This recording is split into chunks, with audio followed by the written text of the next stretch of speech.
on earth is that? It's a Journey into Comics Network production! Tell me something, my friend. You ever danced with the devil in the pale moonlight? What? I always ask that of all my prey. I just like the sound of it. Brought to you by the power of the Journey into Comics Network. This is the Journey into Comics podcast, the show that's 100% dedicated to everything nerd.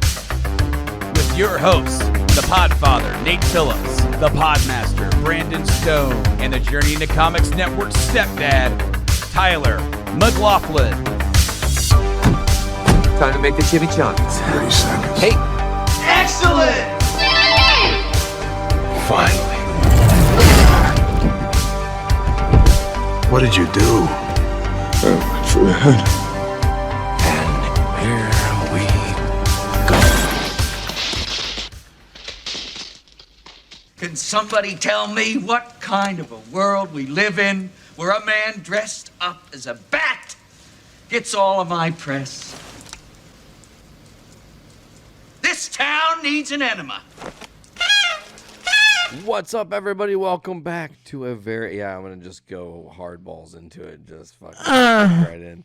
Welcome back to Journey into Comics. As always, I'm your host, Nate, the Podfather. Also joining me yet again, we're going to call him the Podducer. It's his new nickname. Welcome back, Brando, the Podducer. Well, hello. No, greetings and salutations, true believers. Welcome to the first episode of Journey into Comics of 2023. Of Journey into Comics ever.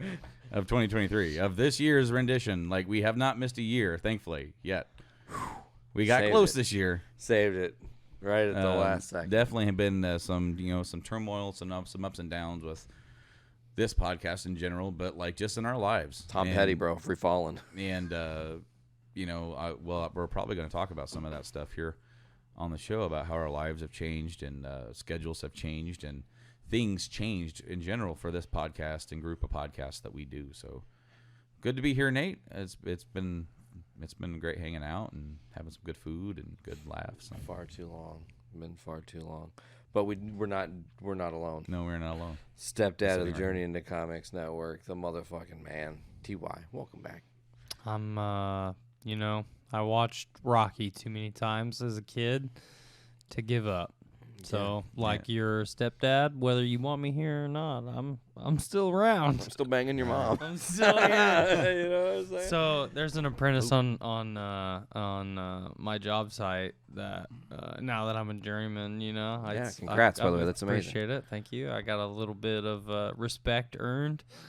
But we'll meet each other in the hallway and it'll be like, "Hey man, what's up?" And then as we're walking by, I'll just casually be like, "I'm gonna cream pie your mom later," and give him a fist bump, and then I just be bob right on by, and he I only do it because he takes it in good stride, but for sure, yeah, I am the stepdad. I'm Uncle Rico all day. I love that.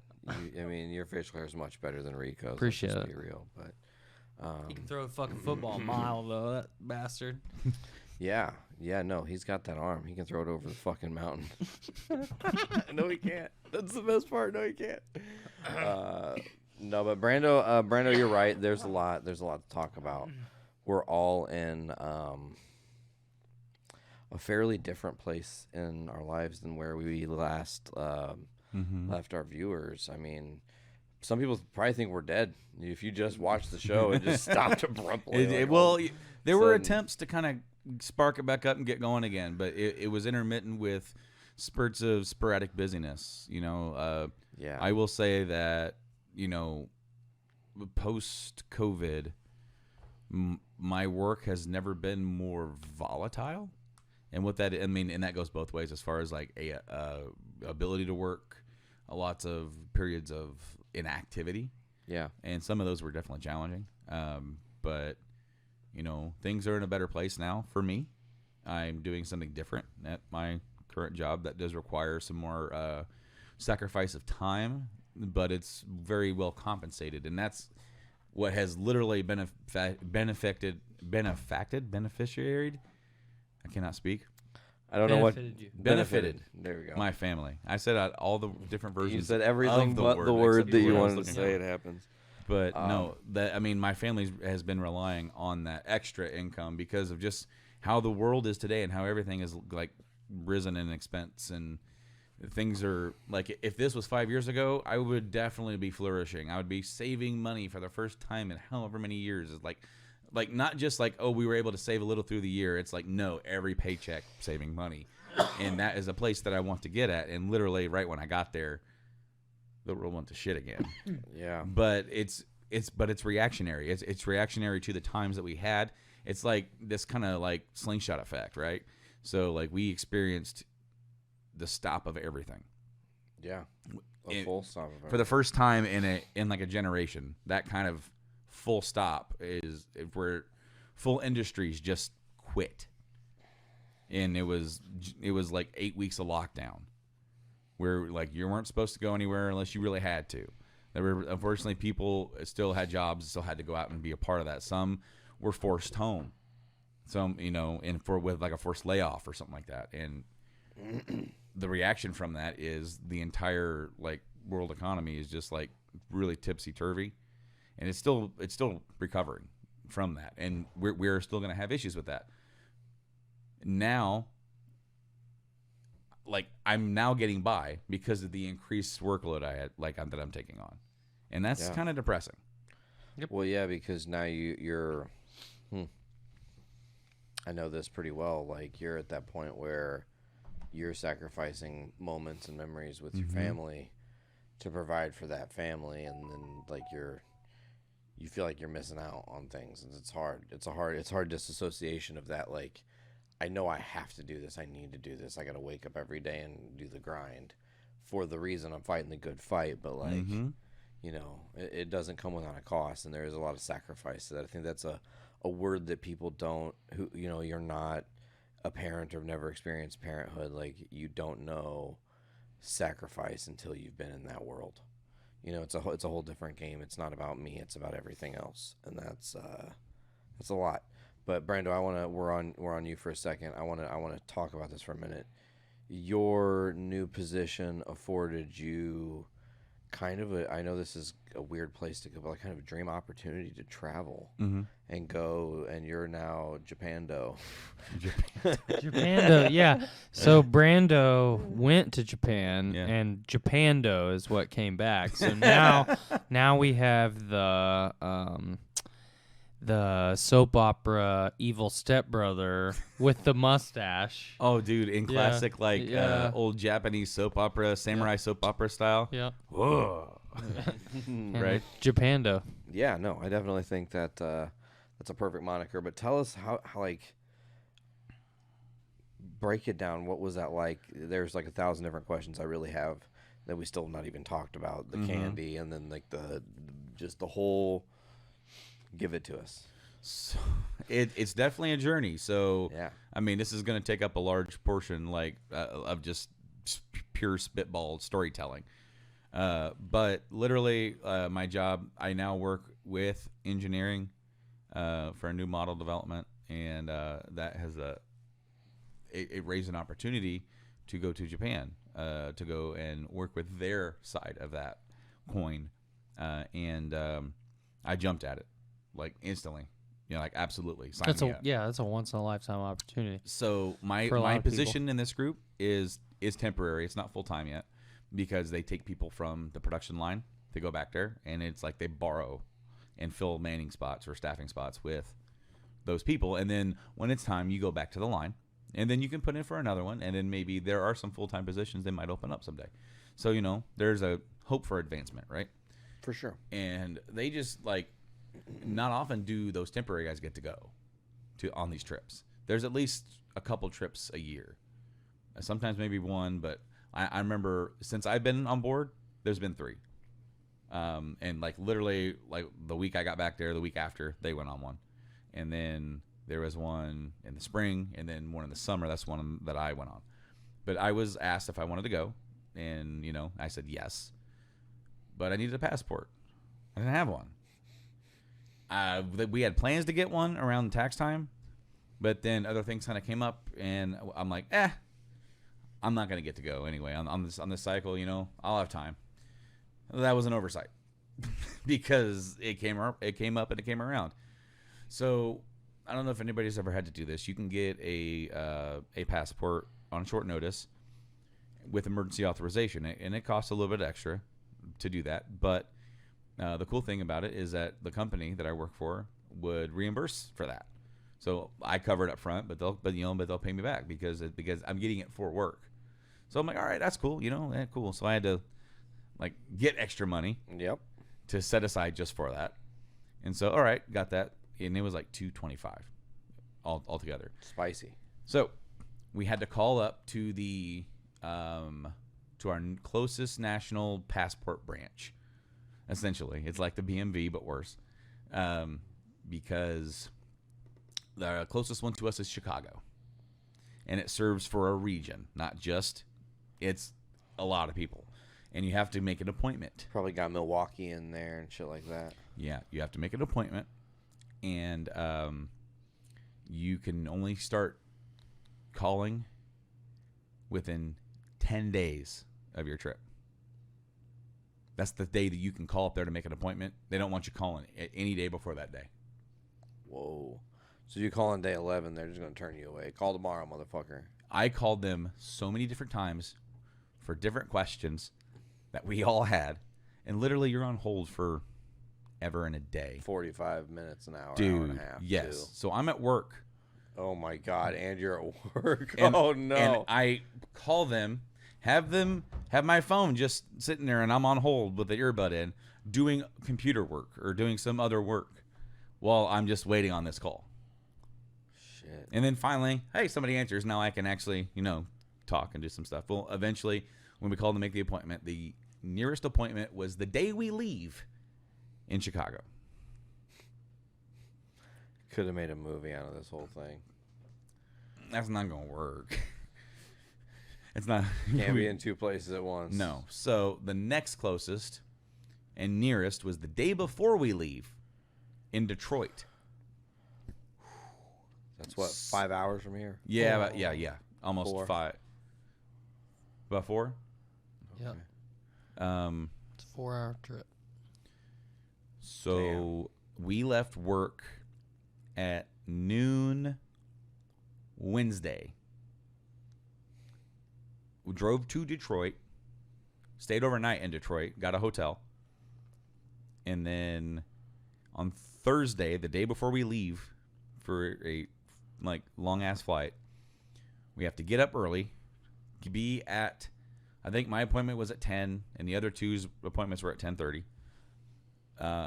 But we showed up at the place, which is in downtown Detroit, at a little bit after 8, and they were already open, and you could just walk up. And oh, nice. So it's not like a long line or some shit. No. But these are the lines. If you if you say you have an appointment and then you're on their list, they'll just say, all right, go ahead and go get in line. It's kind of weirdly you have to have an appointment, but literally it looked like people were just walking in. It was really weird. So you eventually go up, you give them all your stuff, and they're gonna okay dip-a-dip-a-doo, and here's your number, and you'll be called up. So you get checked in, you go sit down, you wait a while till your number's called, you go, and you go through the whole ordeal about getting your passport and yada, yada, yada. Is there ever a moment in your head where you're thinking of some weird shit you did that got to where you're not going to get your fucking passport? Well, what I was panicking? What I was afraid of was the method of payment, because there was conflicting information online about what they would accept. Some said cash only. Some said money order. No, money order was all of it, but some said money order cash, and I didn't find out till the day that you could use your debit card. But I got a money order because I knew it would be guaranteed. Money order was on there, damn it. So I went and got a money order. I was there. Which is a pain in the ass. So, yeah. Well, I mean, it's like an additional step to a transaction. Yep. It's all it is. So she's like, all right, yeah, you can come back at 3 p.m. to get your passport. Now, this is 8:30 in the morning. So we're like, holy shit. we got to spend the entire day in Detroit. What'd you do? We drove around looking for some, and actually we found the Airbnb that I'm going to be staying at when we go see Metallica in 2 weeks. Nice. So I actually got to see it because in the neighborhood it's in, it looks and you look at Google Maps, it's a little sketchy, right? Like, all right, the owners of this place live next door. They're like a top tier, 5-star. Like, all right, and then when you go through it, it's like downtown sketch, next section very high end. The section that looks sketch is being like renovated. It's in transition. Yeah. And so like even the lady on the Airbnb, her comments like, look, the area looks worse than it actually is.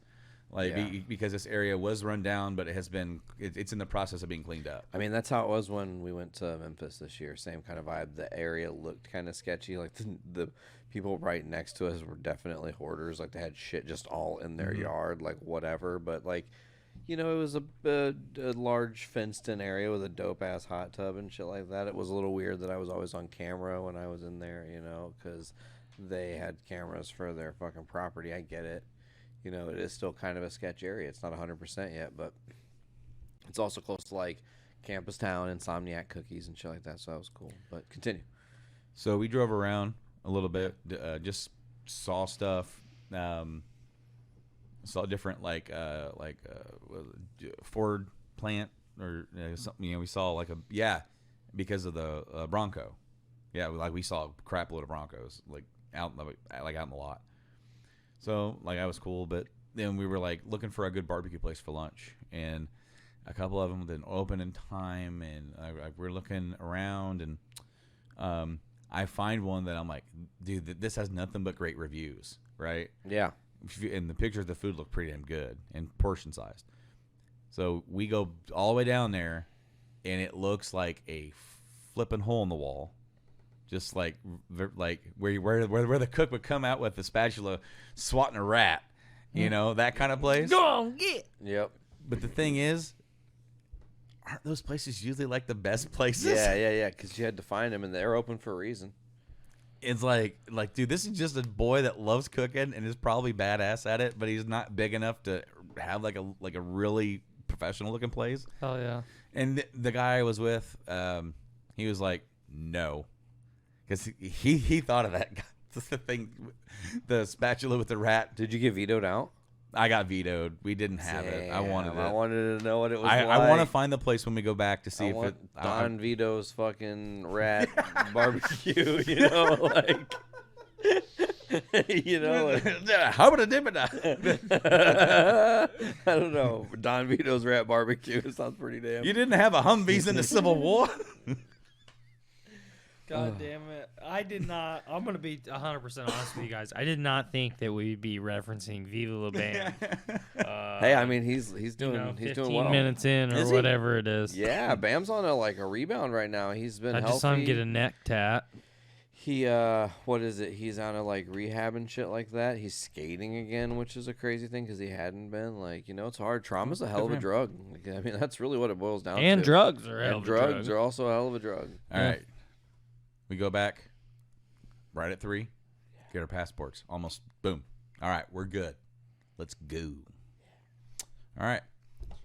There's a storm coming into Detroit. Storm fronts. All right. So we get out of town right as soon as it starts to hit. We don't actually see any of it until we get to what's the city up there? Is that where Fort Wayne is? Fort Wayne is up there. There's a Sweetwater. Maryville? No, not Maryville. No, Fort Wayne, South Bend. Hold on. I'm gonna zoom out because I got to know. I don't want to say the wrong damn place. He gots to know. He's gots to know. You know what I realized, T.Y.? We didn't go to the gas station for drinks or anything like that. No. Damn it, we failed as humans. That's all right. It's okay. Continue. It was Fort Wayne. So when we hit Fort Wayne, we went through a tornado. It was like monsoon rains. The monsoon. I might still have video of it on the phone, but we drove through that shit. And cars parked along the side of the road, taking shelter, and we just pressed on and drove through it. Hell yeah. Damn. We're on a mission from God. I did the same thing when we came back from Memphis, bro. We were in Mount Vernon, Illinois, and I saw the clouds and I knew, I was like, oh my God, this storm is nuts. It's going to be a bad one. And like, I knew it was bad when semis backed off and I was the lead dog. And I'm like, oh, they trust me now. This is not, I'm the littlest car. So if they see me go flying, they know to back the fuck off because they're going to be safe, you know? But no, it was terrifying. Fucking tornadoes are fucking absolutely terrifying. Oh, wow. Yeah, it is. Damn it. Yeah, definitely a hold on to your butts moment. Yeah. So we get through that, and then it's sunshine and roses all the way home. You know, it was a pretty decent car ride, dude, because the dude that's riding with us is an older dude, but he's into rock and modern rock. Yeah. So like everywhere they would just be like find the nearest rock station. So we just listened to like just kind of more generic, just more like generic rock, classic rock and shit. But you know, good time. We get back to work at like, I think it was like 8:00. Damn. p.m. And I had to go to Walmart and get a few things. Hell yeah. And then come home, then have dinner, and then get finished packed. I got to bed at like 1:00 in the morning. Damn. And turns out I didn't need to be at work at 6 because we were leaving the plant at 7. So I could have just showed up then. But I was so paranoid about when I was going to sleep versus when I had to wake up. Sure. That the moment that first alarm went off, I was boom. You already on my dressed feet. all the way. And it was my first alarm. So my first alarm, I have that set for 4 a.m. Yeah. I don't wake up at 4 a.m. I wake up at 4:30. It snoozes every 10 minutes to kind of. It's almost like just like a defibrillator, like every 10 minutes. He's not quite back, Captain. Shock him again. And I'm like, ah. And then one time it's like, but that's actually my kid who sleeps in the bed with us because he tries to escape the house. So I digest. So I hope you digest. So I wake up 4:00, boom, jump out of the bed like American Dad, land in his slippers, and just get ready. And so that means I'm at work by 5:00. At 4:07, he was at work. Almost, but yeah, no, it was like 5:00 on the dot. I just showed up and was like, She's like 2 hours early. yes. Fuck, Yes. dog. Also, may I mention something? Yeah, anxiety's a motherfucker. So we are flying out from Indy to Chicago to Haneda yeah. in Tokyo. You know how long of a flight that is? 16 hours, I think you told me, right? Actually, we got very lucky, and we had a really good like updraft. So the flight over was like 12, or just under 12, maybe like 11 and change. So we got very lucky. Also, this is my first time on a plane. Ever. It's a long first time, dog. Very short first time because that's Indy to Chicago first. Oh yeah, that's true. You had a little taste of it, I guess. All right, so we're riding. What's cool is a couple of the guys got company cars and they drove us to Indy. So we got chauffeured to Indy. Nice. So a friend of the show, Mike Norris, drove. Hey, shout out drove us. Mike. And we just fucking jammed out the whole fucking time. And like we're playing like all kinds of fucking like just metal and Kids Bop. yeah, that, and then random ass fucking like 90s rap. Hell yeah. I'm in. And we at one point we were like catching up on the road to the other car, and it was like we were about ready to pass them, and one of us said, "Move, bitch, get out the way." So then Ludacris had to come. So I put that on. We turned down the windows, blared it as we drove by. Power move. Fucking all Love that. rapping. Go They're like, on, "What the-" get. Yep, Love that. that's our maturity level. Be gone. Fuck it. So we get to the airport. Everything's fine. We get back to wait for our flight to leave. We get on the board the flight, and we're about ready to leave. But some lady complains that the seat in front of her is broken, and the dude is like, the seat's touching her knee. Oh my Christ. First world problems. So they had to turn the plane around, go back to the terminal, and bring maintenance on board. No fucking way. Yeah. So you just started flying and they pulled you back down. No, we had moved out to go Oh. onto the run for our turn to go on the runway. Okay, but she Because, was complaining before that ever took off. It's like that holding pattern that the planes have, like wait for their turn to be able to depart. Yeah. So we got there and like, back it up, Terry.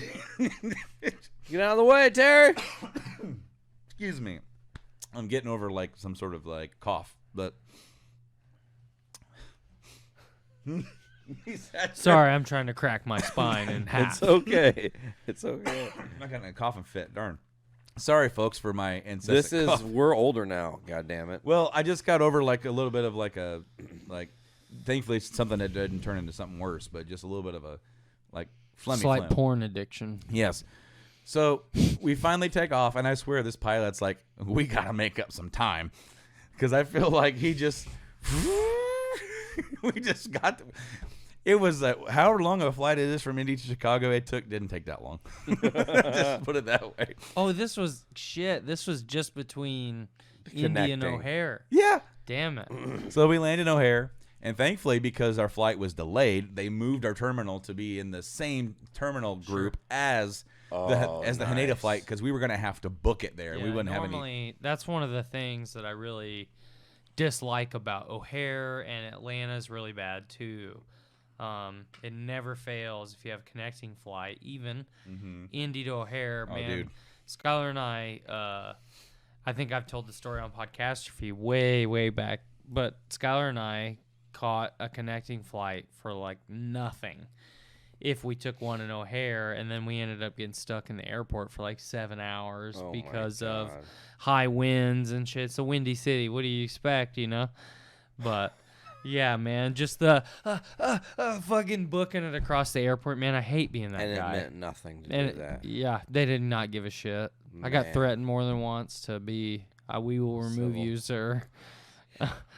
I don't want to be removed. Heated. I want to leave. Yeah, I'm ready to go. Get me out of here. But so your connecting flight, you lucked out. They flopped your terminal, so you could just book. Well, we got there when we had time to go grab something to eat for Sure, lunch. hell yeah. So they're at O'Hare now. They have the Billy Goat, which is that the tavern. Yeah. So like they have that right there in the airport. Jam it. So like fucking grabbed a burger and went and ate that, and eventually got to board the plane. And the flight over, it's of course it's economy. Yeah. So, not the best. I am on an aisle, so that's cool. And That's where you want to be. there's nobody in between me and this other dude. Note, how much sleep have I gotten at this point? Very little. 2 hours? Yeah, that's pushing it maybe. Because I probably had some anxiety too. That like. Not about flying for the first time. I actually was not that afraid of the whole thing, right? Sure. Everybody kept like, "Are you gonna be afraid?" And I'm like, I'm really not that nervous about this. Like, Yeah, I was it's more just so nervous bad. about like waking up. Getting on time, bro. It's important because no, you don't want to fucking miss it. You miss it, it's over. like that was my biggest anxiety. Was will I wake up? 2, will I wake up on time? Right. When you make that like poor decision to stay up all night with your friends, and then you're like, I'll get up for work on time. I just need 2 hours of sleep. No, you dumbass. That's so not bad. gonna work. Nope.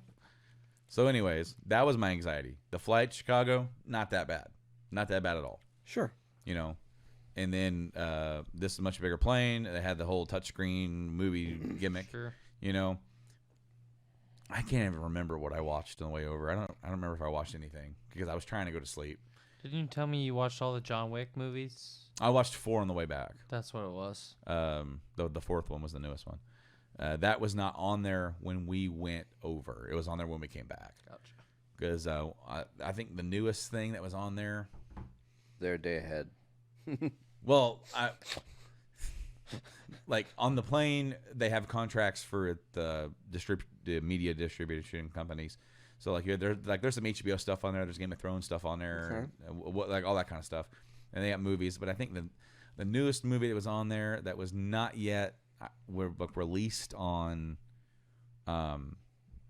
physical media or digital was the newest Shazam. Okay, Fury of the Gods. So like literally, like we flied back at the end of July. If we would have flied in August, it would have been the Guardians movie. Gotcha. Right around the time that it was hitting Blu-ray or 4K and stuff. Disney Plus or whatever. Yep. Hell yeah. Anyways, I sleep not a wink on that flight over. That's rough, man. I could not get comfortable enough. Anytime that I dozed off, now I don't really always count dozing as sleeping, because literally I was out for maybe a few minutes, like, and not even where I'm like asleep. It's just like my consciousness has started to lift, and I am not cognizant present, but I'm not asleep. And any noise is going to immediately jolt Boom. you back awake. Boom! It was the noise, or the nudge, or the Shake the cabin, yeah. or the. Do you want a soda? Yes, I do want to. I'm wearing a sleep mask that has Bluetooth speaker or like headphones. And Dope. so I'm listening to a podcast or whatever I was doing. I think I had YouTube Premium. I had a month-long thing that I activated the day before the trip.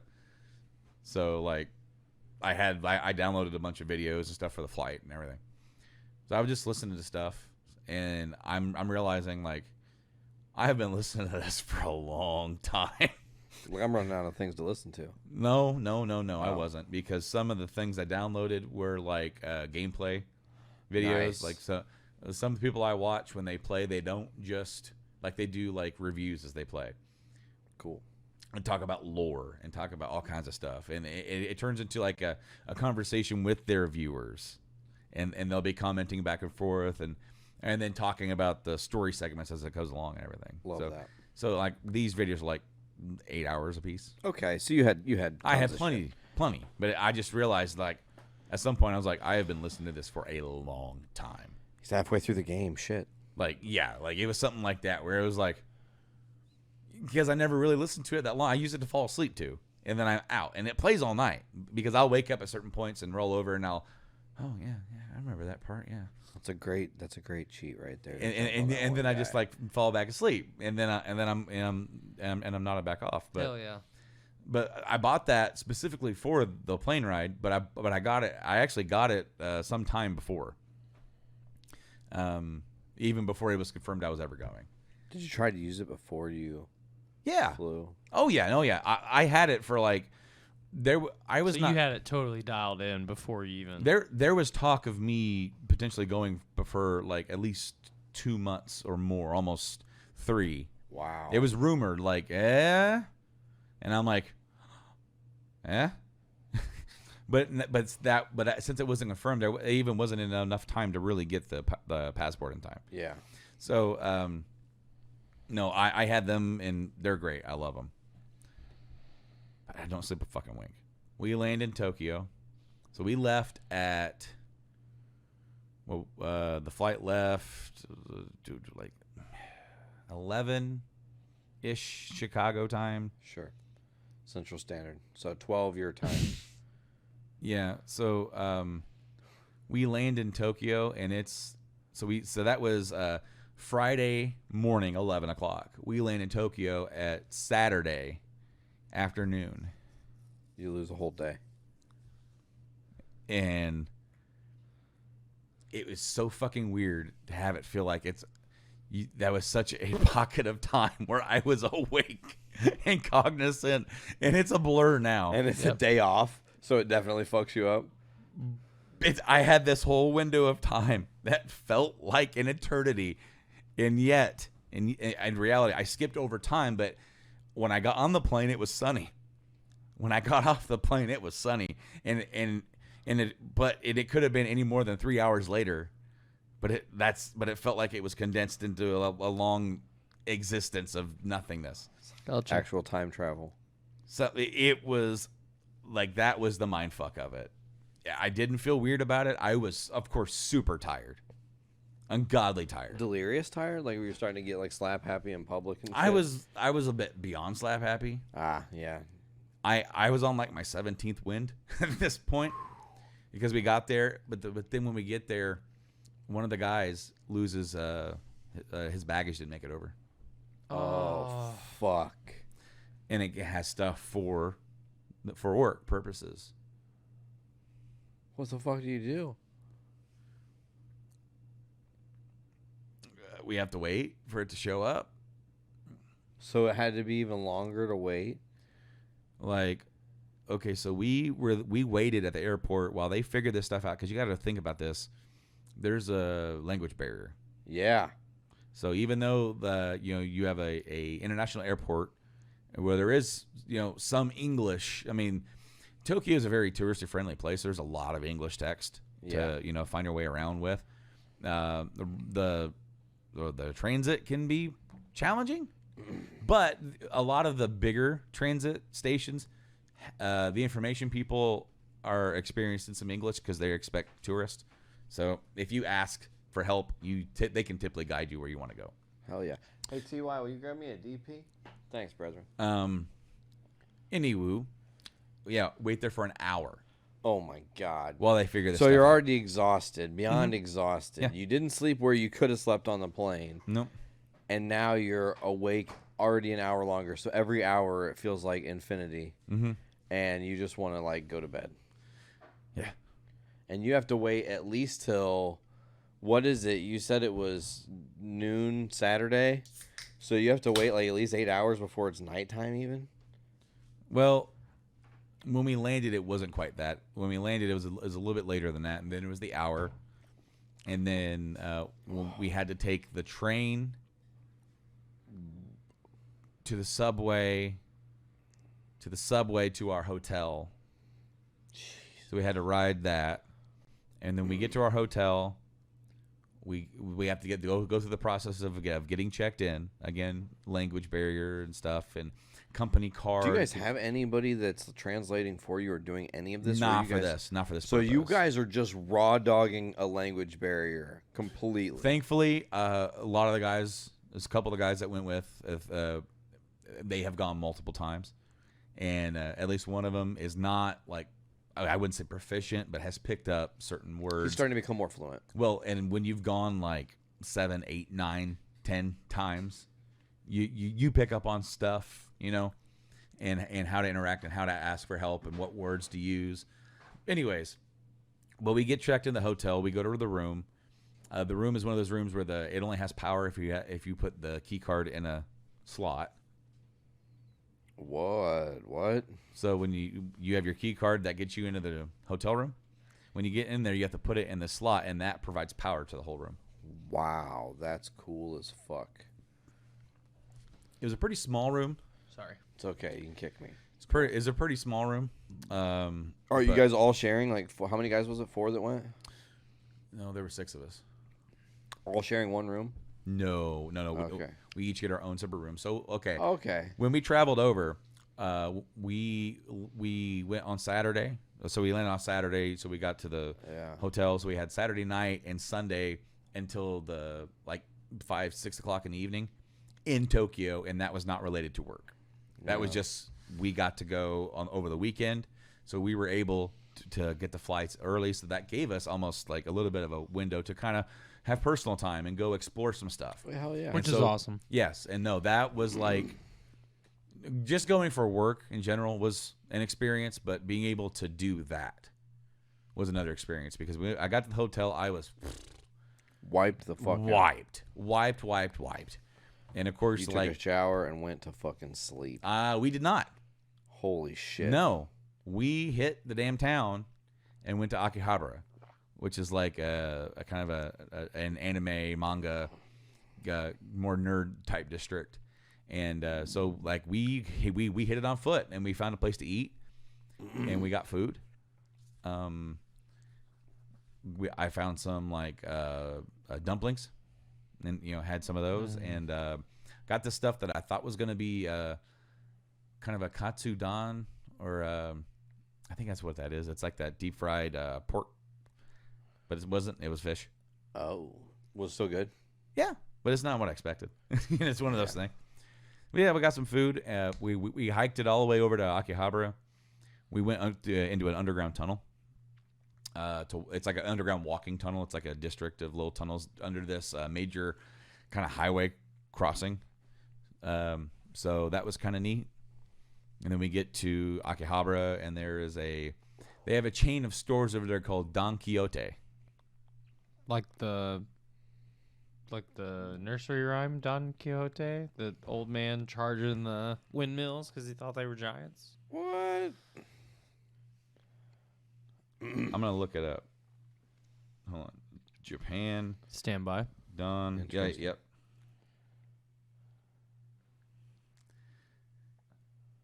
So Viewers are not going to be able to see this. no, It's okay. but I can maybe put up a picture and post. But it's like this freaking penguin, Dude, I identify as that penguin. There We you talked go. about He this. said that. and this yeah. is Donkey, DONKI.com, English EN / EN. So like it's real, and they've got everything, and it's like this, and in this building it was a multi-floored store. Damn it. And they've got food items, they've got appliance items, they've got nerd stuff. I found CBD stuff there. That's cool. They have a Wonder how long porn would- section. Wow, I wonder how long it would take to find weed in Japan. I don't know, but Yeah. I would not. They are strict. Oh yeah, that's actually what intrigues me about it. They are pretty strict over there. So, yeah. I want to play bad cop with the Japanese. Like, okay, so they have the legal right to arrest you and hold you for up to like 26 days if you're just being crazy in public or suspicious. whoa, 26 days. That's a long fucking time. It's something like that. It's almost a month. They can just like hold you and be like, dude, you need to like. I already learned my lesson with Brittany Griner, man. I'm not trying to do that in another country unless it's legal. Go to Amsterdam and smoke weed there. So on the way in Akihabara, there's some girls standing on the street, Oh yeah. dressed like maids. Oh yeah. Couple in like geisha stuff, but there's no such thing over there called maid cafes, where all the girls are dressed like maids, and they want you to go in there and spend money. So it's like PG-13 strip club. yeah. I was gonna say like a hypersexualization. I would say of the PG maid. strip club because Wow. it's not like they aren't like overly sexually clad, other than the fact that they're dressed like maids. Sure. It's like this, and then it's not like they're like like they're not like they're just showing you attention. It's all it is, and serving you. PG strip club. I just think Robin Williams, Mrs. Doubtfire, coming out to not even strip, just to kind of like show a little of the knee. You know, that's about it. Hell yeah. I like that in a woman. For some reason, Flubber's there too. Oh yeah, let's Natural. cross over. Let's cross over. Just like God made you. Mm. Anyways, we were out. We were out. I got some Gary stuff. I got some Bussy. drinks. Found Japanese Monster Energy. I found Oh. Pepsi and Coke and stuff like that over there. Tasted it all? Mhm. Difference? Yeah. Monster, no. Monster was same, Interesting. but like the Cokes were sweeter or like more. It was like real sugar or something like that. Yeah. Very similar to that kind of stuff. But I think I turned in that night about 11:30 Jesus Christ. at night, which that meant it was now we were 13 hours ahead, so it was 10:30 in the morning Saturday. Saturday back here in the States. So almost 24 hours just from flight to that moment, not including the time that you were awake 7 hours prior, which makes it like a 32 or 34 hour day. Yeah. God damn. Yeah. That was the worst part of this whole That's ordeal. nasty. So got some good sleep. Oh yeah, I bet you Catch knocked them out like a baby. Z's. Were you afraid not to wake up the next day because of work? Well, no, we weren't going to work. We were going to get up and check out of the hotel, but you could leave your bags there. So then we could go explore and go to some places, but then have a meet back time of a certain time to then make the hike over to the bigger train station to catch the train to Ota. Because that's where you're actually going to be staying and working and stuff. In Ota, yeah. Yeah. So so we got up no problem because like I had no problem sleeping, despite the fact that I always have like a little bit of a problem sleeping in like a space that isn't my space. I always kind of have that. What's up, Tom? Wow. Wow. MySpace. My space. Anyways, Tom. So we get up. I'm gonna go. Yeah. You Yeah. can at your house. Yeah, I'm gonna leave my house. I'm just gonna bug it. Adios, guys. Bring back snacks, like shit. So we met downstairs at like 8 o'clock in the morning. Yeah. And I think it was 8 or 9. And there's like a department store in the hotel. So they have like these like 7-Elevens and then Lawson's. It's like this little like convenience store. And I said department store, but convenience store. And their convenience store food is on point. Okay. Really good. Like not like getting tornadoes from the gas station here. I don't fuck with that. And then hoping you don't shit your pants. What if I want to shit my pants, Nate? Then eat a tornado, and you will probably, It's shit like, your I can pants. guarantee you, if you eat 3 breakfast tornadoes, you And will a shit your little pants. bit of that sour cream from the gas station. You'll Oh be, fuck! It's yeah, been you'll sitting be like right under peeing the out your windowsill. beehole. This got derailed. Okay, so hold on. Bring it back. Gas station food is something that, as a lower middle class, lower class individual growing up, has and always will be sacred to me because it kept me going for a long time. Sure. Terrible, awful shit, dude. But the other morning before work, so every fucking grocery store in Lafayette has been out of my goddamn coffee that I like. That's not cool. And it's taken me years and years and years to find the coffee that's like, okay, that's the coffee that I want to drink every day. Yeah. That's Dad's go-to. Not that bullshit that Bonnie buys. It's not fucking, goddamn it, Margaret. I told you to stop buying the Folgers. It's trash. Okay? Maxwell House is even worse. It is. It's It really even is. worse. It's bad. I can actually drink Folgers. But it's Maxwell House, no. dude, it is bad. No. So Yeah. So anyway, I've been treating myself to a little bit nicer bag coffee for a while. But anyway, particular. I found 2 that I like. They're on even playing field. I have one that I prefer, but either one is fine. Every store in town out. Pain in the ass. So I've been stopping and getting. I also have. I call it the sweet nectar, but I really really like the ultra sugar-free watermelon monsters. Yeah. Those taste like a watermelon Jolly Rancher, dude. Love those. But I'm trying to drink less of that. But so anyway, I've been getting one of those every morning, and I grabbed one from the thing, and I went to turn around, and it's like, fuck it. Because normally I don't eat during the daytime till I get home. Yeah. It's like, fuck it, I'll just drink this monster, and I'll just raw dog the day. And it's like, but what if I got a big Texas cinnamon roll? Yeah, you better. So then I got a big Texas cinnamon roll, and there I was in my truck, fucking just ripping into the big Texas. I need to talk about this really quickly. No shame whatsoever. Dude, it was so fucking good. Well, it's a big Texas cinnamon roll. Dude, it was so fucking good. Delicious. Like, I'm thinking about how good that goddamn cinnamon roll was right now. If that... yeah. It's a fucking big Texas, I saw the worst commercial. Casey's General Store has a commercial now. Oh, God. And it's like, come get a medium breakfast item and a medium soda for breakfast. And I'm like, wow, we're just promoting fucking diabetes. Like, Yeah, dude. come on, have your medium soda at breakfast. Get your mega gulp. Anyways. So continue on. anyway, back to convenience store in Japan where the Dude. food is on point. It is, man. And they've got like cold stuff that you can heat up, but you don't need it's like chicken, really spicy ass chicken skewer that even though it's cold, it's like it just has so much flavor. But anyways, Because it's all real food. Yeah. yeah, oh yeah.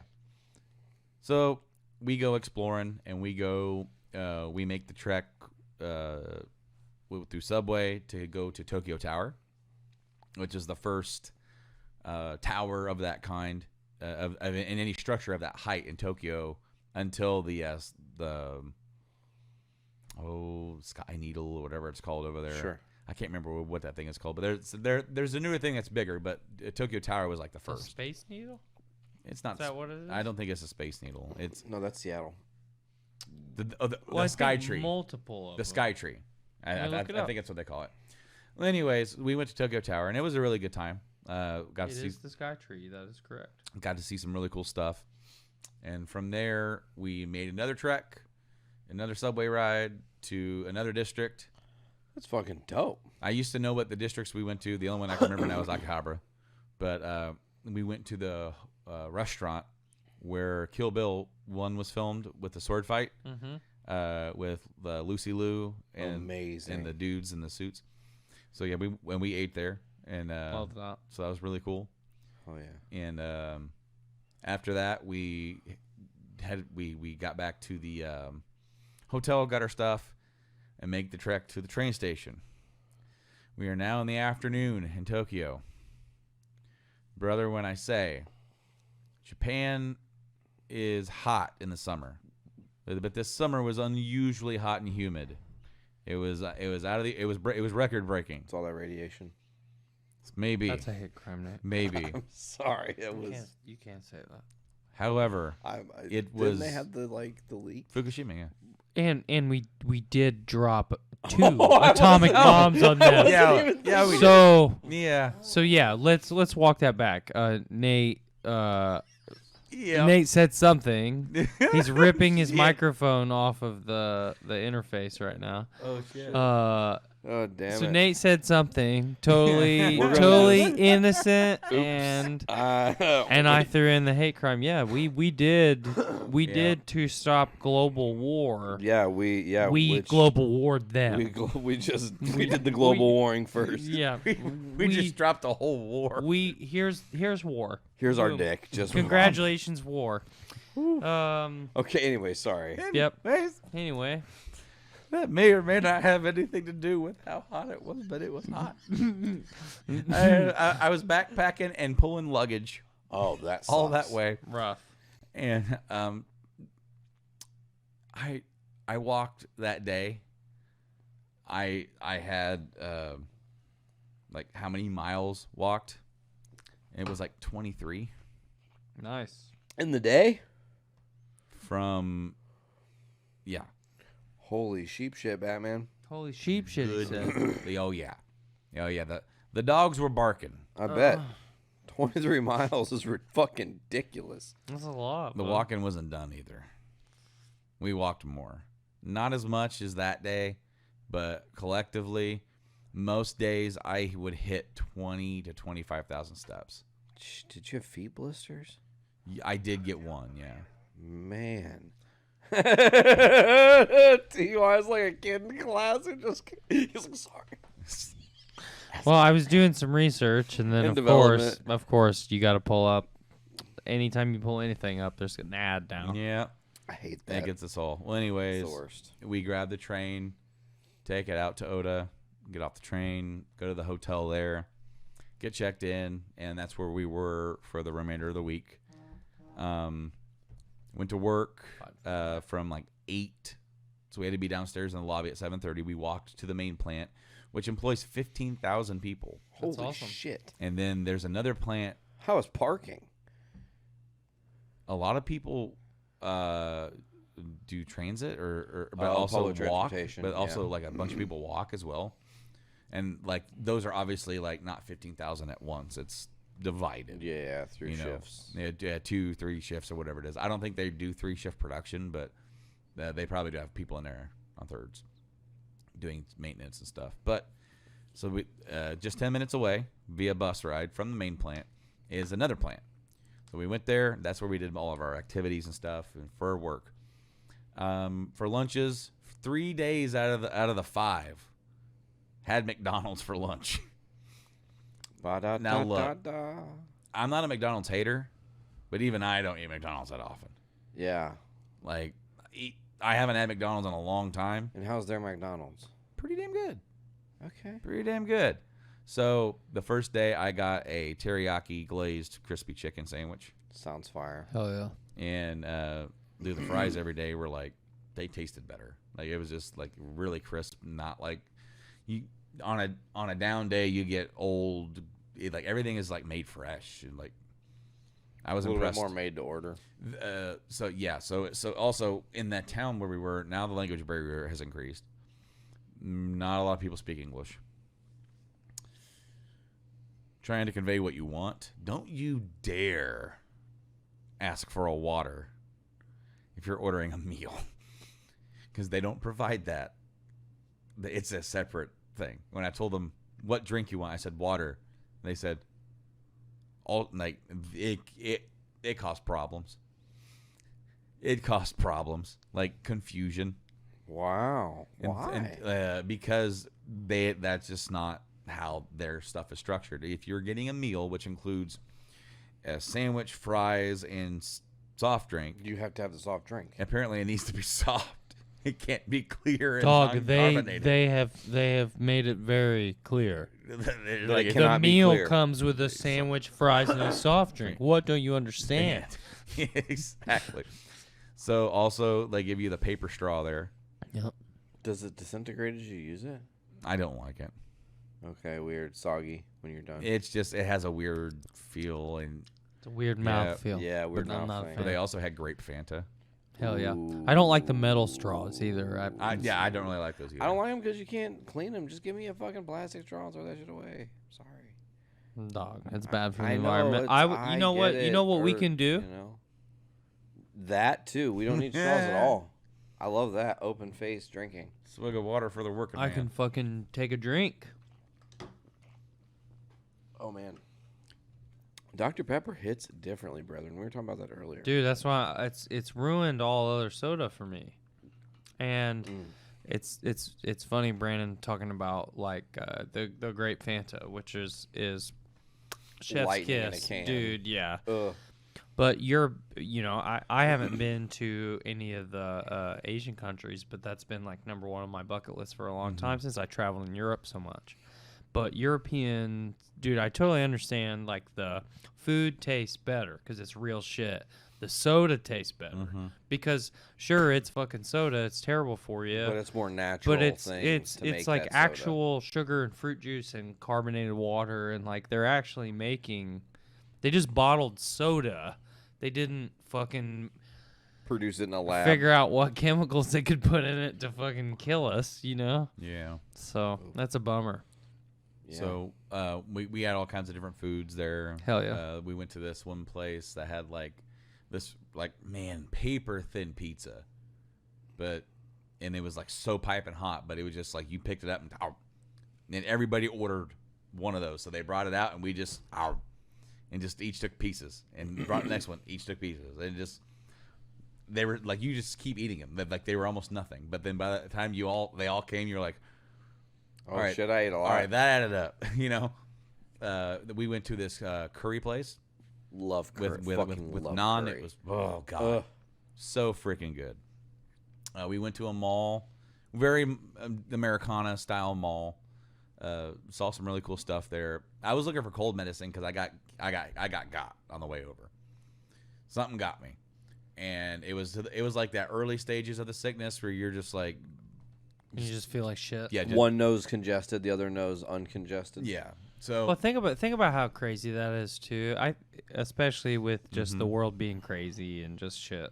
I think about weird stuff like that all the time. But like, your body is so used to the flora and fauna that it interacts with on a regular basis, and then you got on you went to the airport where there's thousands and thousands of people bringing their shit, and then you got in a metal tube with all those people, and went to an entirely different country where biome. you and none of your microbiome has ever interacted with ever, and your body was like, fucking dog, I ain't cool with this. Yeah, right. I am not having this. Thankfully, near where we stay at the hotel, there's like a American style bar. Oh, cool. And she has lived in America. And she's back over there, and she treats all the company guys, and they all go to her place. And She got you hooked up. She got they actually because that first day of work, I was so miserable. They're like, "You coming out?" And I'm like, "No."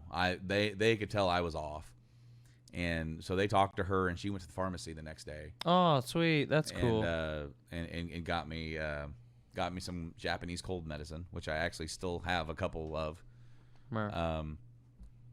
But yeah, dude, like all thanks to her, and then of course I went and thanked her in person, and gave her some of my business. But while we were there, we found this store. Of course, we didn't just find it. They knew it. It's called Book Off, and it is like a Goodwill, but with everything.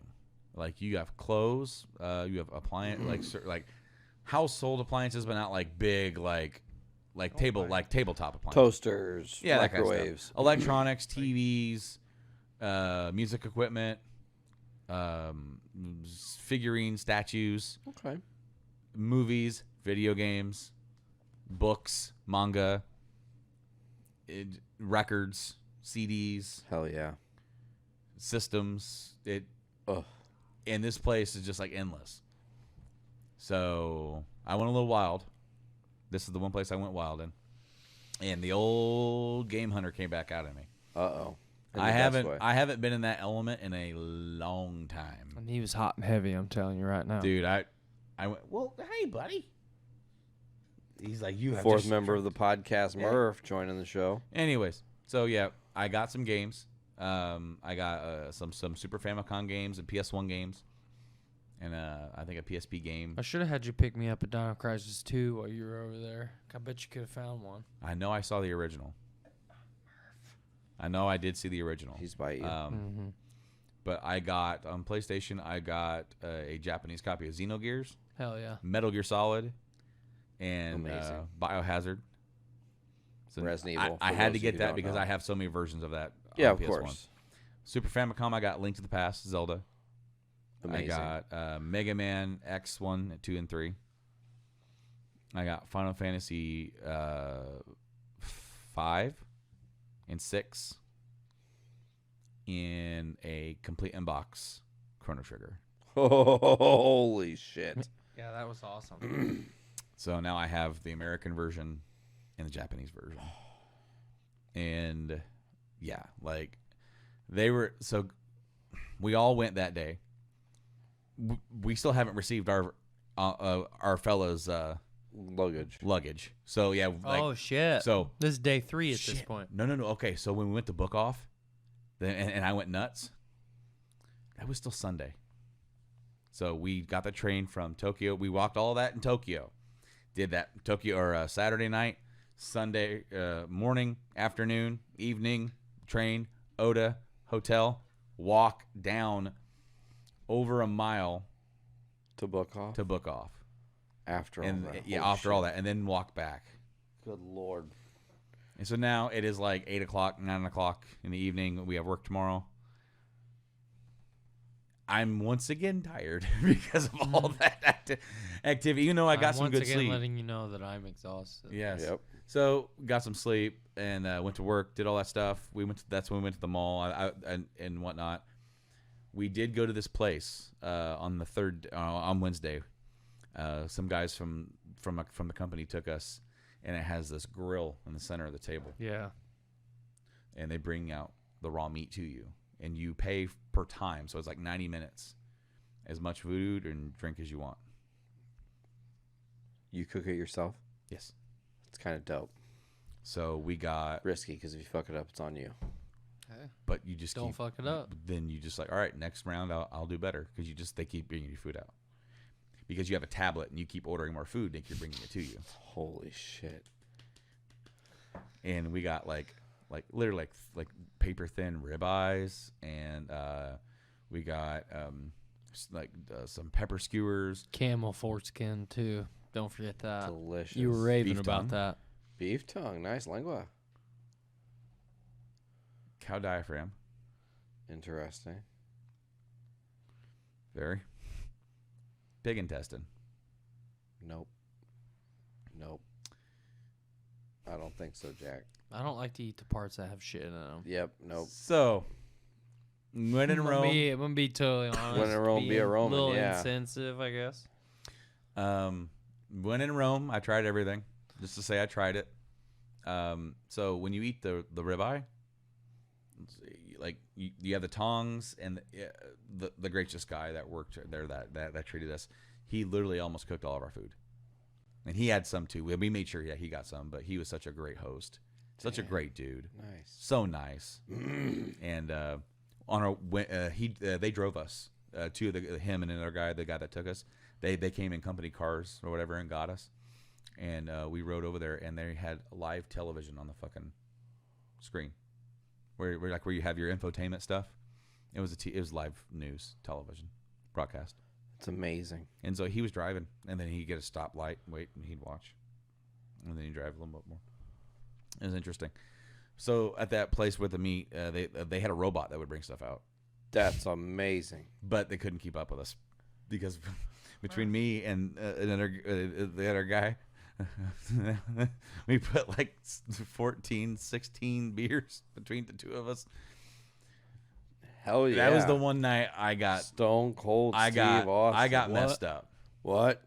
I got messed up. What? And let's just say that it was so hot. The hottest day, it was 115 heat index. Shit. And you have to wear pants at work. Well, I hope everybody had something on.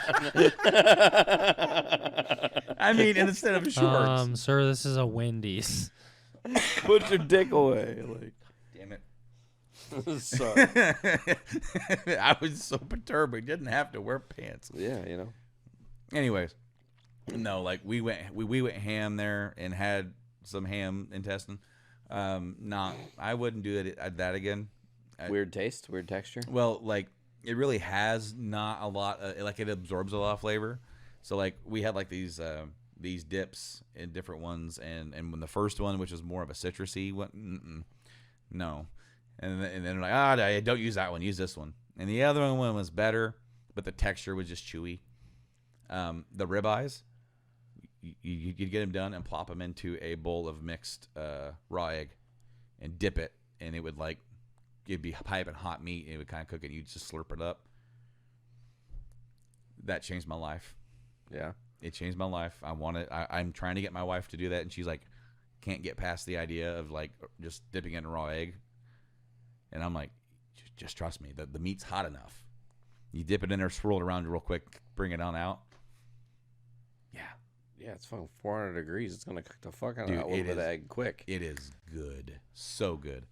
I'll so, do it, Brando. Had a really good night that night. And then, of course, the last night we had like a going away party and everything. And that was a traditional seafood place.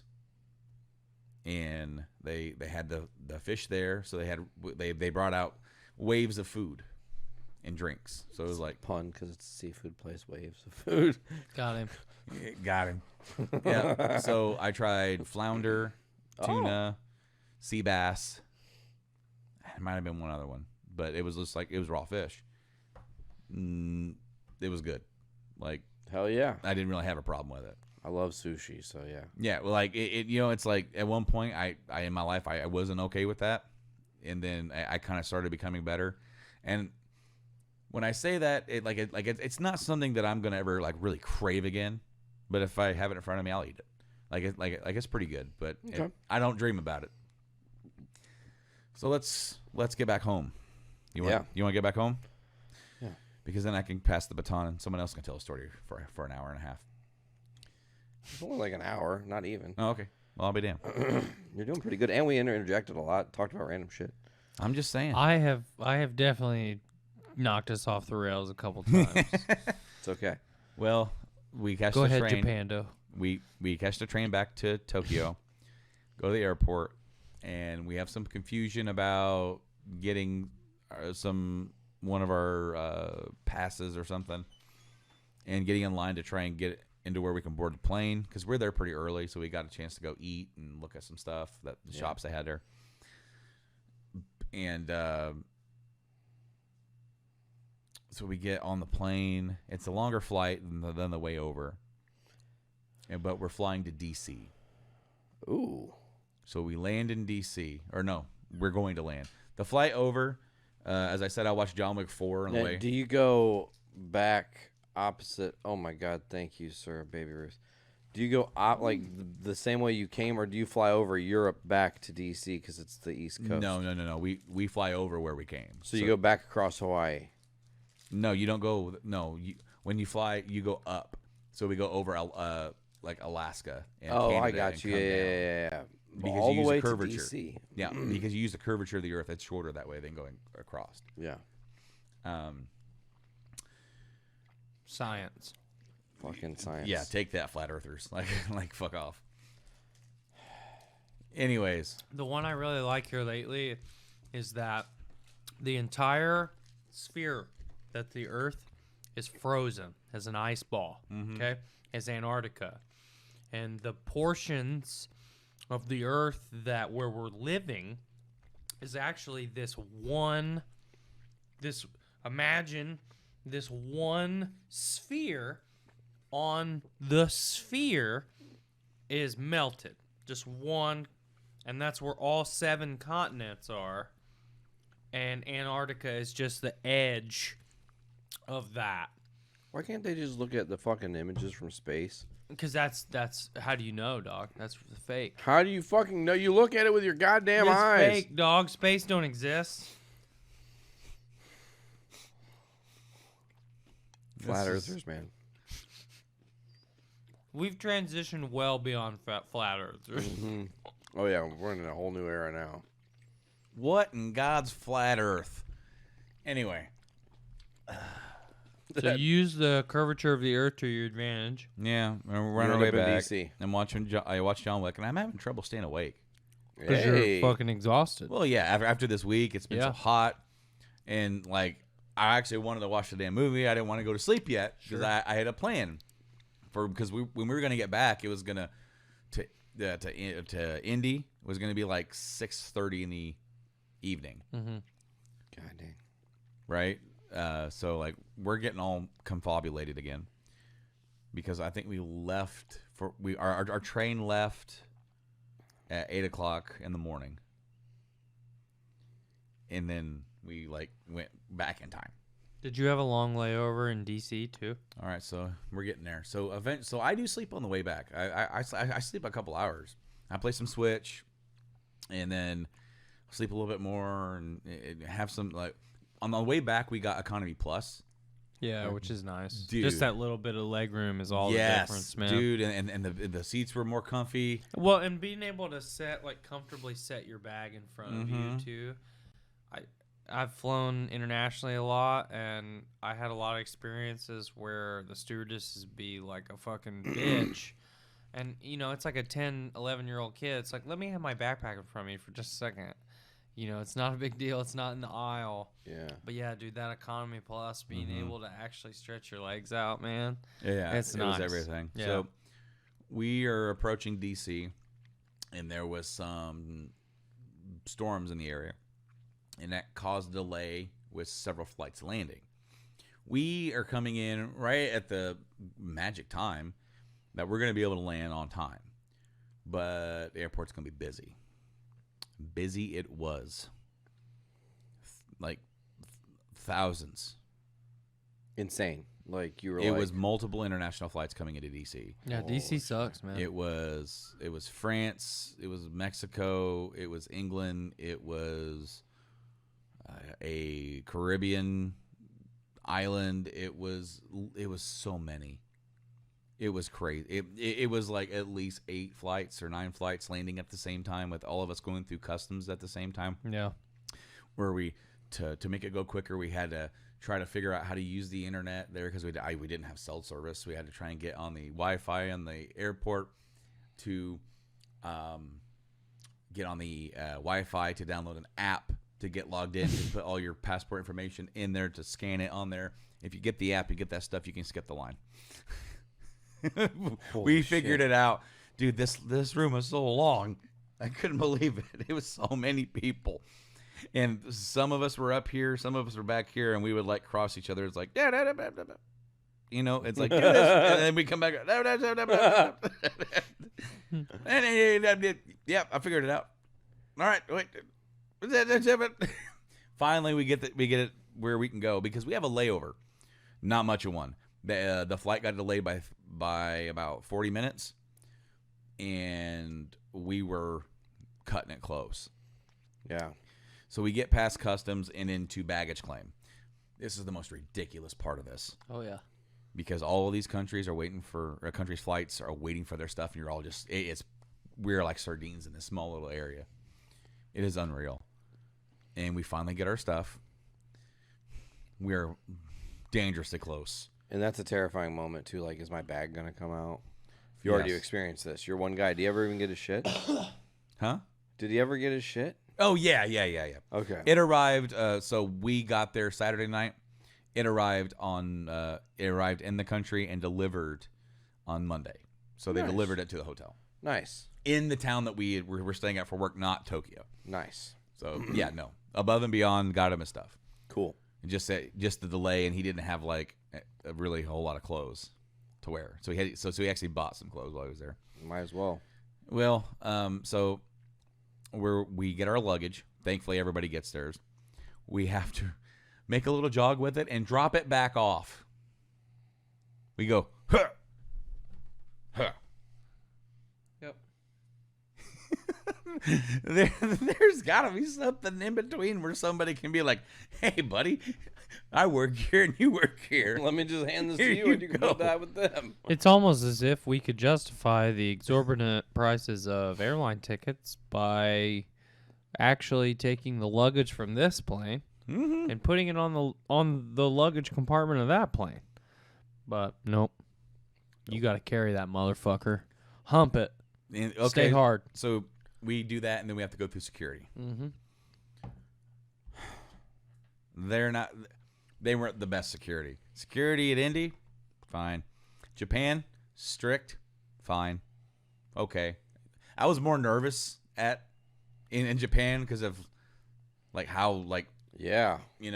straight and narrow they are. In DC, I was more irritated because it was like just dude, like, you could just tell dude's not having a good day. Kind of has that like bitchy tone in his voice. Get through it. We are all staggered now. We're all separated. Trying to get up to where we can get on our flight. So we get upstairs. And while we were going through security is when the final boarding call was for our flight. Oh, shit. Yep, so you need to be hoofing it. And so we get up there. I get up there. And I look and I see the numbers. Boom, boom. And I start running. And then I realize the numbers are now going a different direction. You're going the wrong way. The first few cycled the way it should, thinking that, oh, we're counting down. We're going this way. And then it changed. And it started going up. Yep. So I had to turn around and book it almost the length of a football field. Yelling at people, get out of my way. I'm like, it's literally a scene out of Home Alone. And I'm not wearing the most comfortable shoes known to man. I didn't have good shoes to bring, unfortunately. The traditional Japanese wooden sandals are what he picked up while he was in Japan. So Painful. I was actually wearing my older work safety shoes, and I'm sprinting in them. Every step hurts. Oh my gosh! Plus, you've been walking like fucking crazy. I see the younger guy that was a temporary in there like me. He pokes his head out. He sees me. He's like, "Come on," And I catch up, and the lady's like, "Calm down. It's all right. We need to get him processed, get him on. He told me you were coming. You made it." Okay, I'm like, so now I'm like trying to de-stress myself and calm down. You were just in a panic and going in the wrong direction. Holy Yeah, shit. and then when going into full sprint, I haven't full sprinted it, and I don't know how long. It's been a minute. We'll get to my sprinting. Yes. So get on the plane, and sitting there, I'm still trying to like come down. It was adrenaline. Like I'm gonna get left in Washington D.C. and have to figure out how to get home. yeah, it's stressful, man. So, but I didn't have to worry about that. I'm on the plane. They shut the door on my boss. He's outside. He can't get in. He got left. The stewardess on this plane went to high school with one of our guys that we went with his wife. What? They knew each other. Small world. Love that. She got the captain to open the door. That's cool as fuck. Small world. Yeah. Man, the luck of that too. Like, of all the planes in the world, and I find you here. Flight back to Indy. So we do that flight, get in town. We're a little delayed, obviously, because of the whole landings and then delayed flight scenario. Because even though The final boarding call was for whatever it was. Dude, we sat there for an extra 30 minutes. No. Yeah, that's how it always is. Waiting for them to fully load all the bags because of how long we had to delay and get all the bags loaded. We get in Indy, and 3 of us are missing bags. Shit. I'm missing one of my bags. My thankfully, it was not the bags with the games in it. I packed that in my harder one. This was like the duffel bag I brought along. It had a lot of my clothes in it, dirty clothes, but it did have some like wrapped up grocery bags of like candy and food. Sure. So some of that was in there. I was a little nervous about that, and it had some other like gifts, like the stuff that I had got for my kids and stuff like that was in there. But the cool thing about it was once we filed it and let them know what's up, you can even just do it on the app. Oh, that's awesome. So I didn't even have to wait in line to talk because we went to we flew United, and we went to the United little office there at the Indy airport, and it was littered. It was like just like the beaches of Normandy was out, but it was all baggage. It was all just like outside their place. Yeah, it was awful. But that was on. I got back Saturday night, right? So by the time I got home and walking into the door, it was like 10 p.m. Man. And I mean, these did you expire for like 72 hours straight? Because I would have wanted to. It hit me weird. It took me about a week to feel normal. Oh, I bet. You lose a day and then you gain a day and then like... Because it's like, yes, I went to that whole exhaustion period while I was there, but I kept, it's like, it's so different. It's energetic. It's like when you go somewhere, it's like so new and you're taking in so much input that your brain kind of forgets you're tired until you get moments of like levity where you're just like kind of hits you like, whew. You have that adrenaline dump. Yeah. And then it's like, okay, now we're going to do this. And you just got to keep moving. And you just keep moving, and then it's new input. You're like, oh, this and that. And you're just so excited to see different stuff. Well, I had periods of that. Well, and then with it being so hot there and long days, all that walking, and then the long sustained travel period where you're kind of going through like time travel tunnels and shit. So during that week that I was back, especially for the first couple of days, no matter how much sleep I got, I was wiped. Exhausted. Like, yep. We were back on Saturday night at 10 p.m. I had Sunday, and we were back at work Monday morning. Yeah. And I would get to about 11 to noon, and I would crash. And it would just be a slog to stay awake. And then I would come home and get a little bit of a breath of fresh air. But I think it was the first day I told her, I'm just going to take a nap. I don't care. I'm too tired. And that was that way. Like that's how it hit me. It was like after it was all said and done and I was home safe, and it was just like, now you have this. Now you're super tired. And I didn't feel right until about Friday. I think Friday was the first day that I felt myself again. And it was a few days of recovery. But in Monday morning at 1 a.m., my bag was delivered. To the house? Yeah. At 1 a.m.? At 1 a.m. I had to click them to not knock on the door. Who in the fuck has a job to deliver someone's bags at that time all the way out to where you live, brother? Can you imagine that? Yeah, it was from the airport to my house. You have to drive all the way to Frankfort, Indiana and drop off this fucking bag that got left behind. We did a shit job. You know, like that's what that conversation is. And you know the guy's like, fucking Frankfort, man. Come on. There is all the baggage. Holy shit. Yeah. It's a lot. It's more organized than I had it in my head. My head, it was definitely scattered. Oh, yeah, no, it's like rows and rows and rows. So you can just filter through and see if your baggage happens to be there. Piles and piles of sex toys. Yeah. Unlabeled, unmarked. Just flopping. Oh, Jesus, that's a double-ended dildo. I also got some music CDs while I was there. Nice. Because historically, yeah, I got you. Bands would have bonus tracks. Yeah, different Japanese cuts. Yeah, for sure. Yeah, so I got 3 Metallica CDs. I got Justice with the Bread Fan. Am I Evil?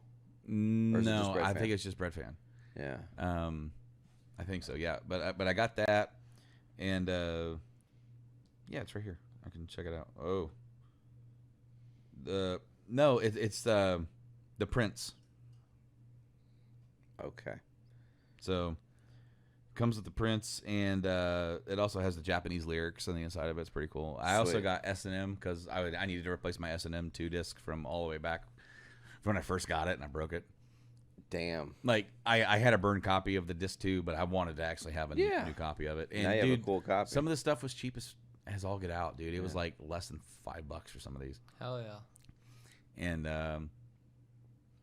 I got the new album, 72 Seasons. But when I get home, I open it, and there's no disc inside. Because everything there was used. Got bamboozled. I did. So I've got a Japanese copy of the case and the. Are you gonna order a CD only sometime? I might pick it up at the show. Just an American cut. Yeah. Okay. Just I don't know. Like I'm not that concerned. Maybe if I get another chance to go, maybe I'll try and track it down. But there you go. I got those. I got the box set with the making of DVD of Meteora. Sweet. So yeah, I got that. God, I think I was at Music Wise. That is awesome. But hell fucking yeah, man. Yeah, dude, it was a cool time. It was a good trip. Once in a lifetime, because I may not get to go again. But oh shit. You know, I took advantage of it completely. Tried a bunch of new stuff, foods. It's very much culture shock.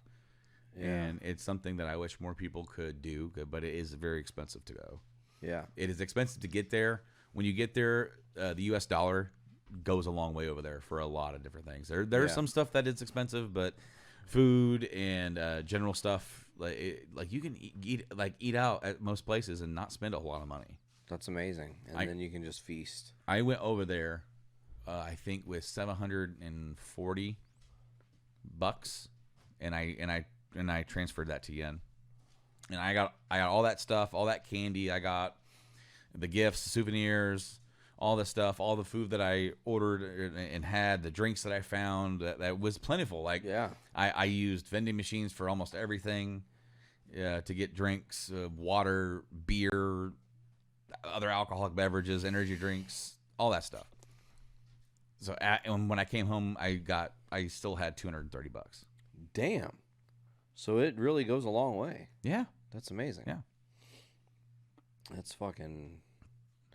That's what I've been up to. A trip like that would just be... That's what Brando's been up to. This entire part of the podcast has been brought to you by Brando's trip and my storytelling capabilities. Well, it's a good one, though, I think, and it's worth like people knowing about because you got to experience this thing that not everybody goes to Tokyo or not everybody goes to Japan or not everybody has even been on a flight. My dad has never... in his entire existence been on a fucking flight. Really? Yeah. See, and I was the same way. He's only left he's only maybe been to like 4 states other than Illinois. Really? So, you know. Yeah. There's a whole big world out there. I haven't been to a lot either, to be honest with you. Like, and also in the last 20 years, I really haven't done a whole lot of like interstate traveling. I've been to like Illinois, Ohio, and Michigan, all attached to Indiana. Yes, and I haven't gone anywhere else. I haven't been able to. When I have the time, I ain't got the money. When I got the money, I ain't got the time. Yep. And it's just the structure of the world that I have to live in that doesn't allow that. Currently, though, I have a little bit more flexibility, and I'm able to earn a little bit enough extra money to do something like going to the Metallica thing for the weekend. And that is literally the first weekend out of town me and my wife have ever had. Damn, that's crazy. We have never had a weekend outside of town. We've never traveled. We've never been able to. And then when we with kids, it was even harder, especially since the youngest one's a little bit more harder to raise, or that's not really the right way. It's definitely hands-on. Owen is definitely hands-on. I like that. So like escape artist. Yeah. So like he requires a lot of our energy. So to be able to leave him in the hands of others, this is the first time that we're going to do it. Yeah. So we're definitely nervous about it, but it's something that is way overdue, even since before he was born. But since then. Especially now. The amount of energy that we've had to put into raising this kid, I hope he appreciates it one day because He will. Because he has not been the easiest kid, but that's his energy, man, and I love him. But we need a break too, man. Mom and Dad need to have a little escape. Yep. You got to prioritize that time. They won't be playing that one. No, they won't. James doesn't like that song. Unless maybe you get it because it is the random 72 seasons. They play different songs every show. Maybe so, but that's what I've been up to. I've had a lot of cool opportunities, professionally, that may turn into cool other opportunities. If as far as I want to try and seek it, I feel like these opportunities will be here, and that's good because it got to a point in my career that I was ready for a change. I was ready to do something different, to get out of the box. And I did that. I literally went to another fucking country and got to do that by lieu of this. So that alone, it's already paid dividends, even if the rest of this other stuff I want to do doesn't pan out. It already gave me a life experience. Fuck yeah. That's what it's all about.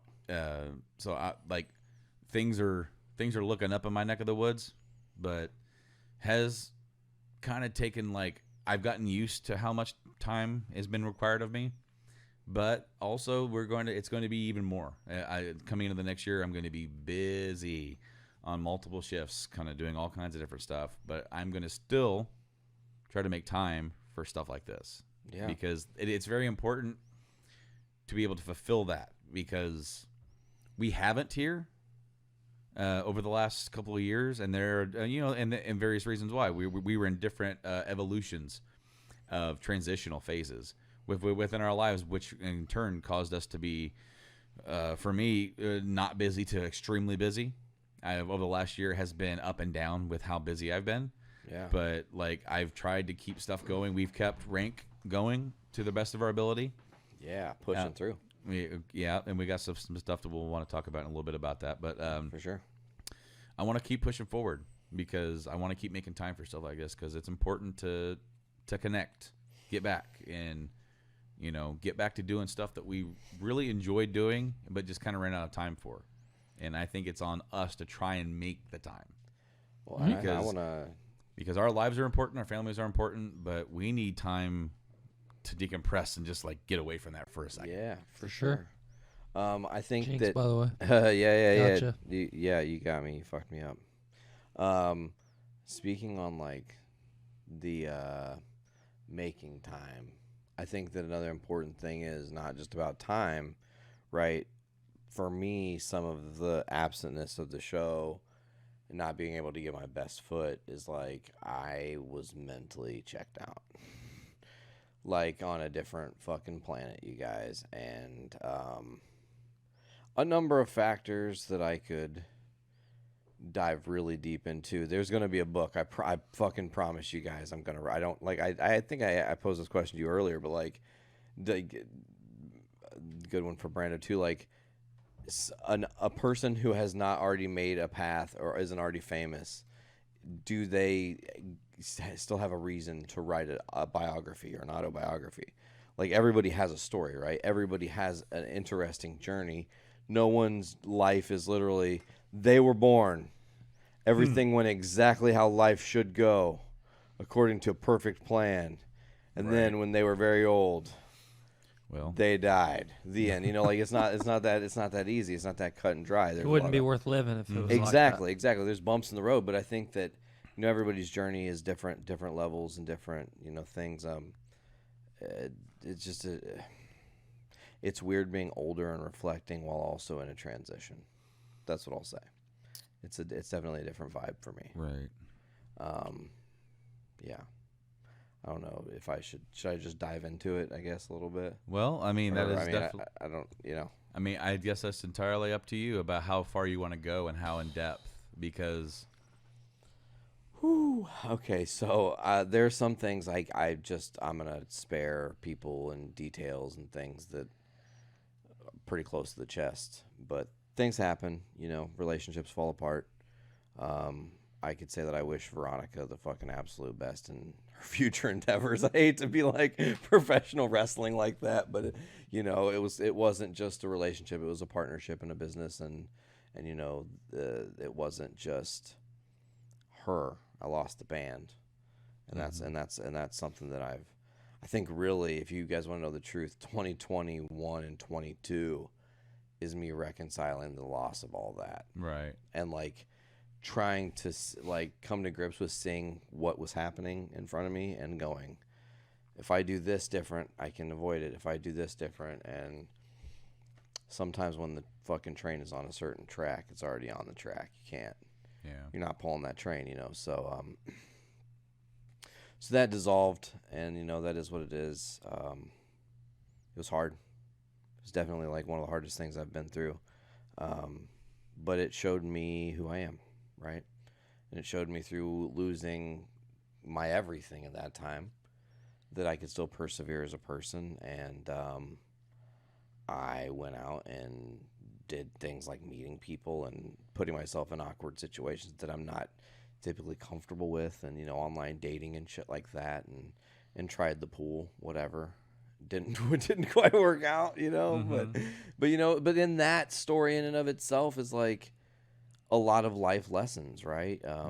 2023, if there was like a chapter that was like, and then things fucked up, 2023 is the year, man. I'll specifically go to July, and this is not ever, like, very few people know the details of what I'm about to talk about, so this is some pretty deep shit we're getting into here. But in July of this past year, I was asked to be a part of a basketball tournament for work. I was like, sign me up, bitches. I love basketball. I'm good at basketball. Opportunity to fucking flourish and shine in basketball. Cool. So it just so happened to kind of work out that literally every time they scheduled a practice for this thing, I was scheduled to physically work and be at the shop. I can't not do that. I'm a boss. I got to do my shit, So finally it's the day. So preface it, the night before, I got to see Snoop Dogg and Wiz Khalifa.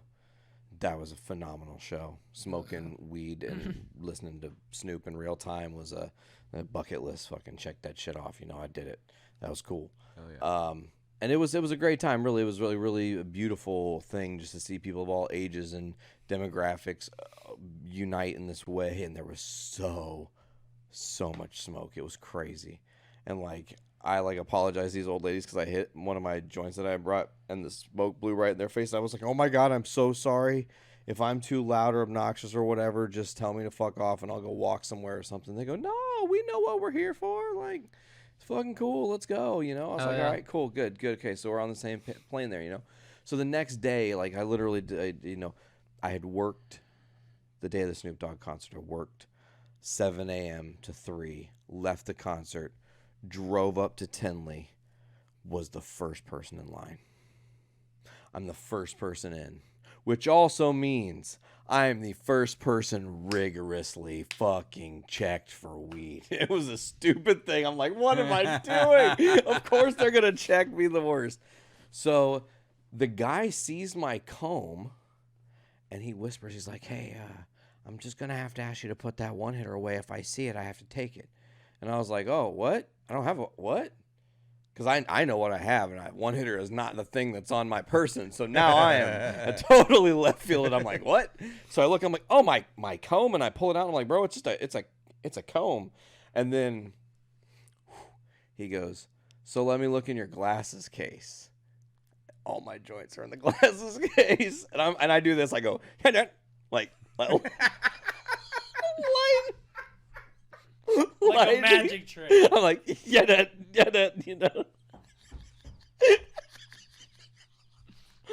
So it's great. Like that's gonna work.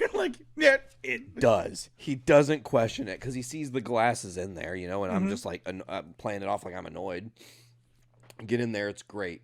The concert's great. The next day, get up, and the girl I was talking to and seeing, she's like, hey, you should just hang out and not go to the basketball game. Should have listened. for 1,000 should have listened.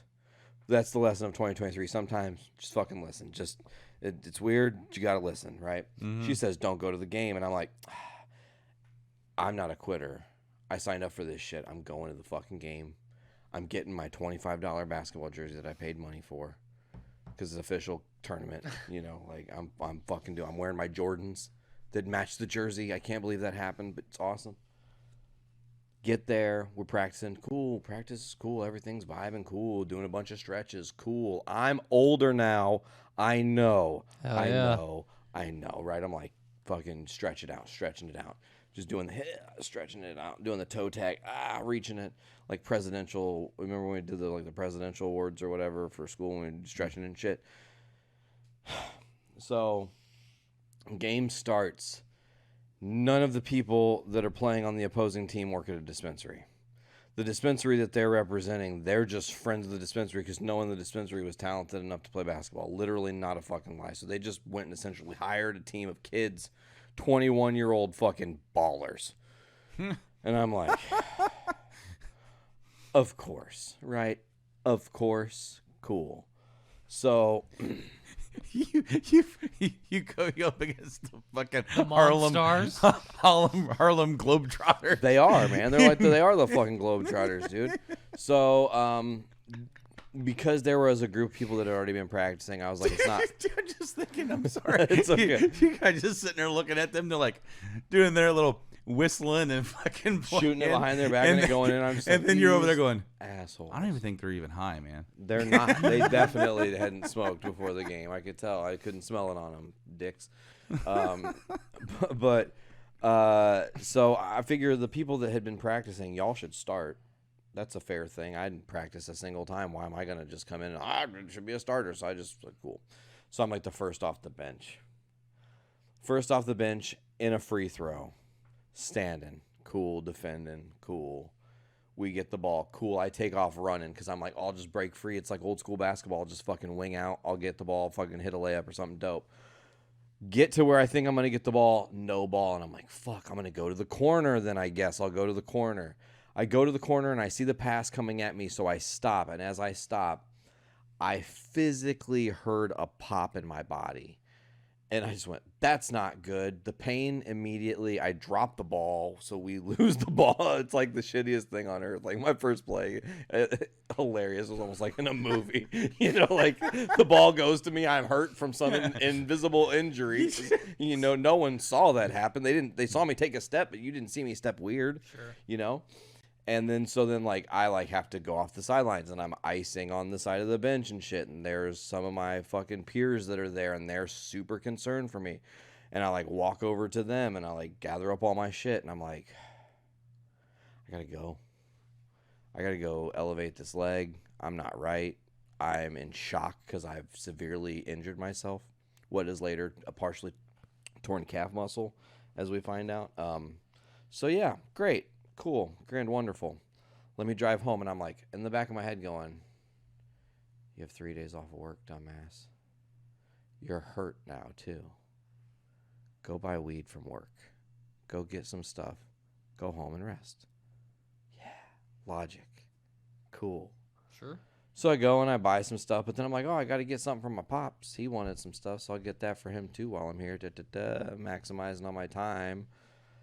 Dooming myself all in the same fucking breath, having no idea. So anyways, I get the smoke. I drive. I'm at the stoplight. The timing of the universe is fucking crazy, by the way. I just finished telling you guys about the dissolution of my relationship and where things stand and the fact that I'm hurt and kind of better understanding and explaining a little bit of that to you guys. Put my phone down and my wallet is in my shorts and it's like, what the fuck? So I get my wallet out, and as you can see on camera probably, flash wallet, shiny. I do this. Light of sun hits this. Cop sees this and thinks I have my phone out. So he pulls me over. And right away I'm like, hey, man, I'm hurt.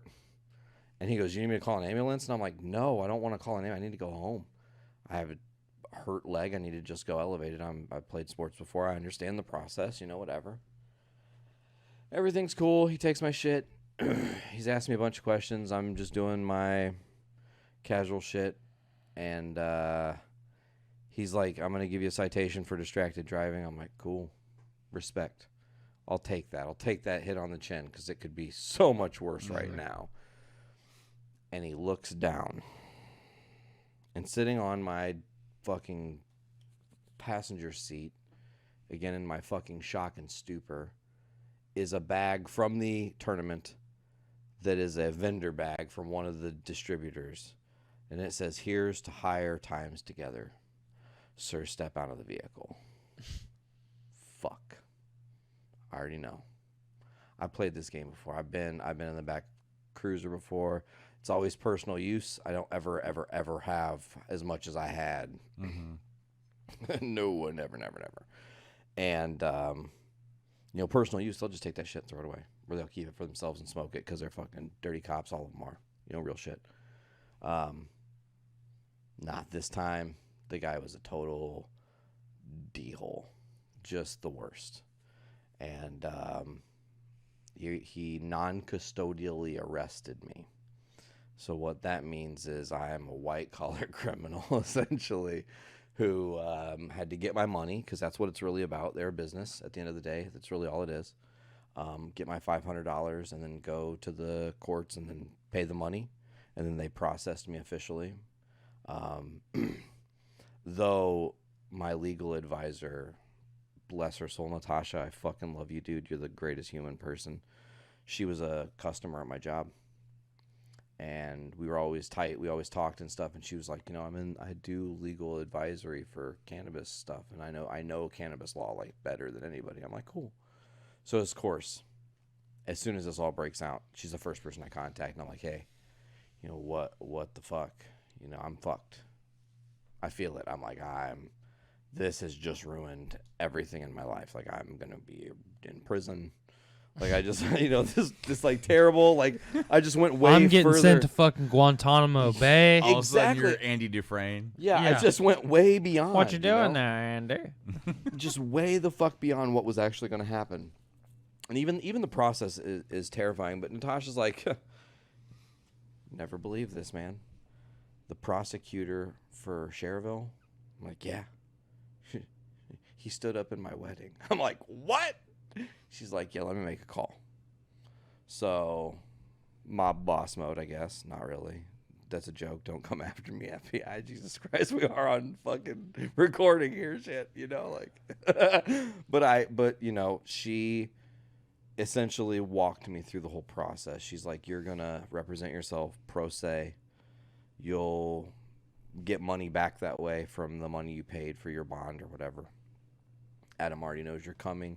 You qualify for a pretrial deferment program, PDP. And it happens in a couple different ways. You need to do a 6-month PDP, a year PDP, a 6-month with no community service, or a 6-month with, 40 hours of community service tacked on. And because she knew him, I got lucky and was told before my court date anything, like, you qualify for PDP, you'll be fine. You're just going to do this, you're going to do this. And I get all these steps thrown at me like a month before my actual appearance. And I'm like, well, okay, I'm just going to let you know, day of, I'm going to be up your ass because I'm going to have questions. I'm going to be terrified. I'm going to be having anxiety attacks. We got to figure this out. So the day of comes. Off work, obviously. I go up there and, I had talked to Natasha the day of, actually on the phone conversation. And she goes, you're going to go up to this guy, this bailiff. His name's Tom Anderson. He's going to be this real nice, friendly, bearded man. Okay, all these things she said. Nice, friendly, bearded man. Cool. I'm like, okay, little peace of mind. I walk in. He's not friendly at fucking all. The arresting officer is also running security for the court that day. He's in my face, like, looking at me, and he probably doesn't recognize it's me, but I know it's him, and it's fucking me up. So I'm like, oh, okay, this is... Hi, I'm here. My name's Nate Phillips. I was told by my legal counsel that I qualify for PDP. No, you don't. Immediately, my heart's just racing out of my chest. I look down, and there's $1,000 written by my name, meaning probably going to be $1,000 fines what they're going to end up charging me with, and you know, who knows what else, because they could jail me, you know, too, presumably. So I'm like, having an anxiety attack. I go, sir, excuse me, just 1 second. They still have like 12 minutes before you guys are going to officially start the proceedings of everything. Can I just go make one phone call? And I call Natasha back, and she goes, did you say you were representing yourself pro se? And I go, no. And she goes, you have to say that. Once you say you represent your pro se, you are then allowed knowledge of your case in full, and he can't keep you from that because you're your lawyer. And I was like, oh. So that's like me unlocking the fucking door to Narnia. So I walk back in. I'm like, excuse me, sir. I believe we've had a little bit of a misunderstanding. My name is Nate Phillips. I'm here representing myself pro se. And then it all just changed. He didn't say a fucking word. He grabbed my file. He walked away. He walked back. He handed it to this lady. He said, go with her that way. I fucking walked around this corner. There was somebody else going through kind of a similar situation. They got PDP, but they had to do the community service and shit. And I'm like listening to the whole thing, and I'm thinking, I'm going to get community service too. Fuck. I'm going to do 40 hours community service. Okay, like, well, whatever. I'll figure it out. That's not hard. So she gets to me, and then, like, my file, literally, he had already had it all locked in. No 6-month PDP, no community service, whatever. Signed, got my little thing. She said, I'll have a check for you on Thursday. Come back. They did. That was nice. Little boost. But yeah, that was arguably the 22nd of July was like arguably the worst day I had in a long time. Not only being injured, but being injured and then arrested, essentially. You know what's crazy? What's up? Like, I think we left for Japan on the 21st.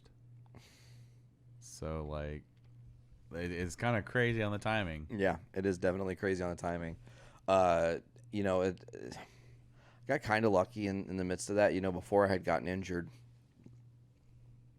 the girl I was talking to, her and I had decided we were going to take a little trip to Memphis. So granted, the drive was torturous, right? I'm in a car multiple hours. My leg is not right. I've been healing, and I think you guys have seen the pictures. It was pretty fucking bruised and hugely swollen and all that. Brandon, don't fall. But the trip to Memphis was nice. It was a good recharge, mainly because the place that we had picked, I was like, I have to have a hot tub, and that was before I got hurt. So it was like perfect, because then now I'm at this fucking Airbnb, like I said earlier in the show, like Sketch City, but it's nice.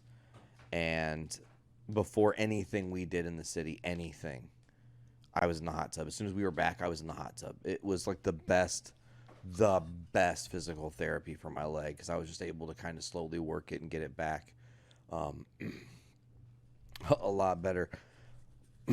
But wait, there's more. You know what? I need to be really honest right now. I'm going to say something that, you know, I can't talk about the work thing right now.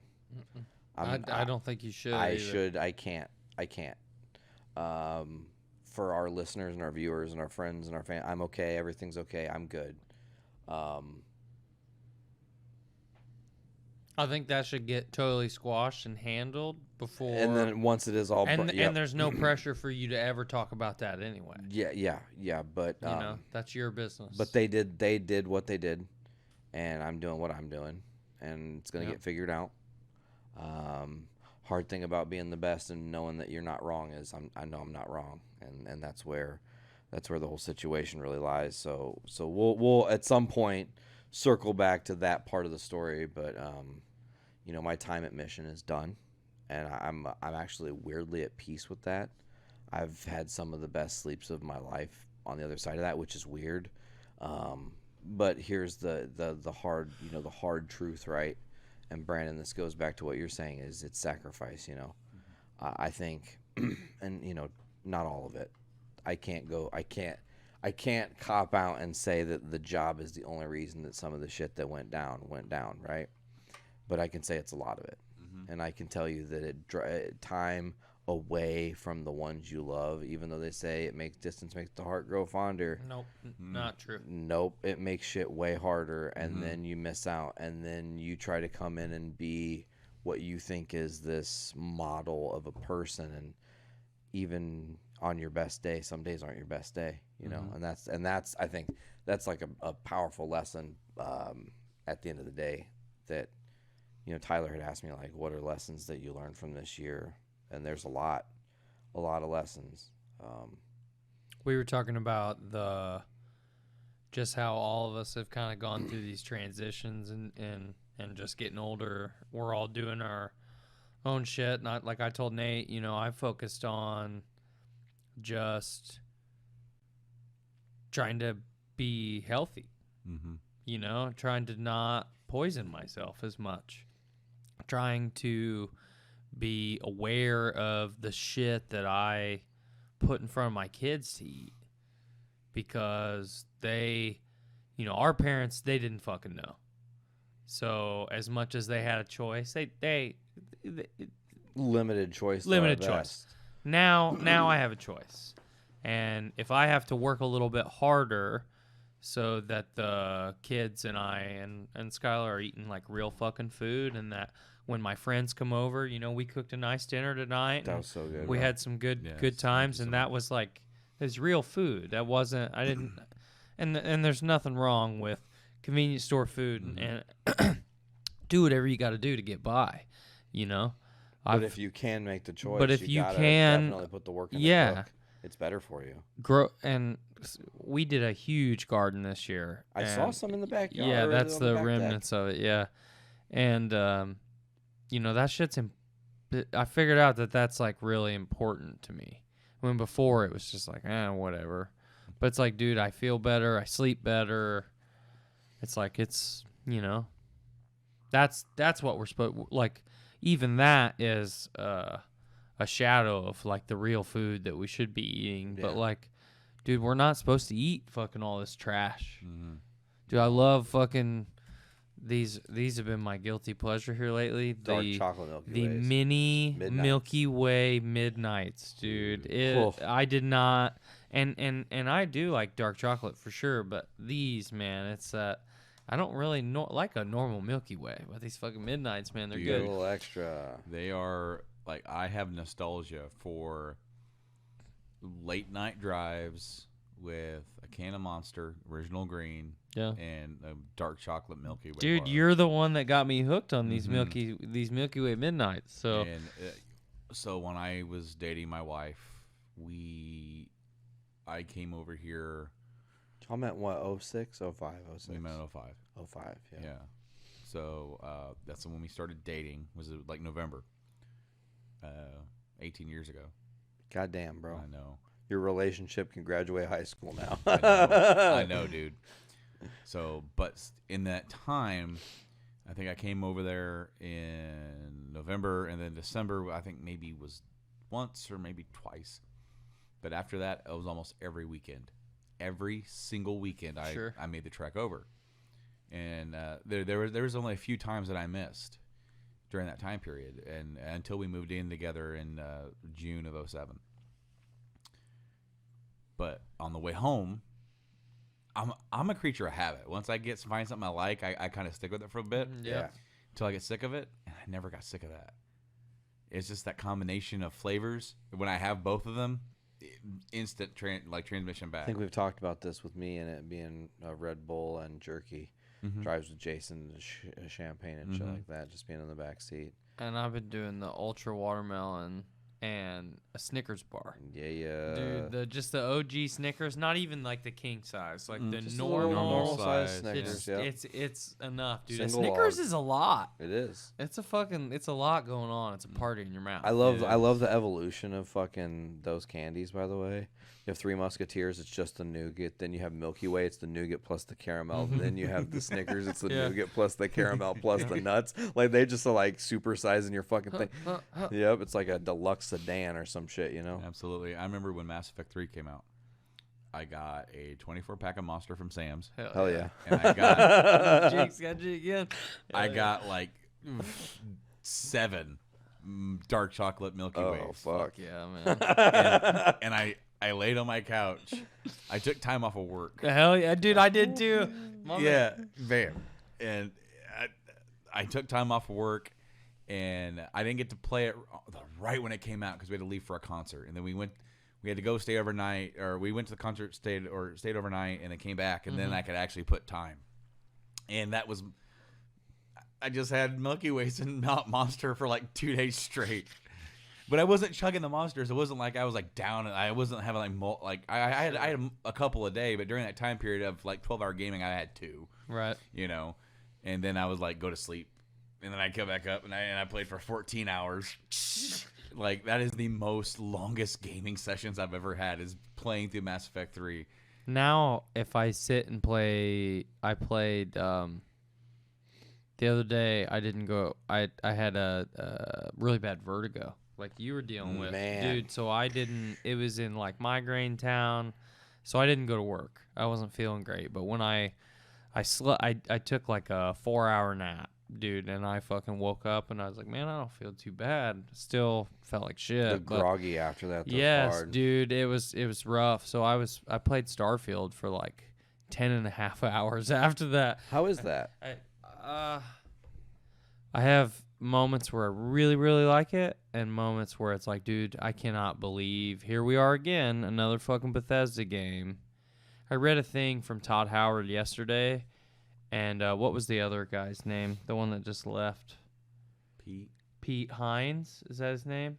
I think Sounds right. It's one of those two guys said, prior to Fallout 76, we thought we were infallible.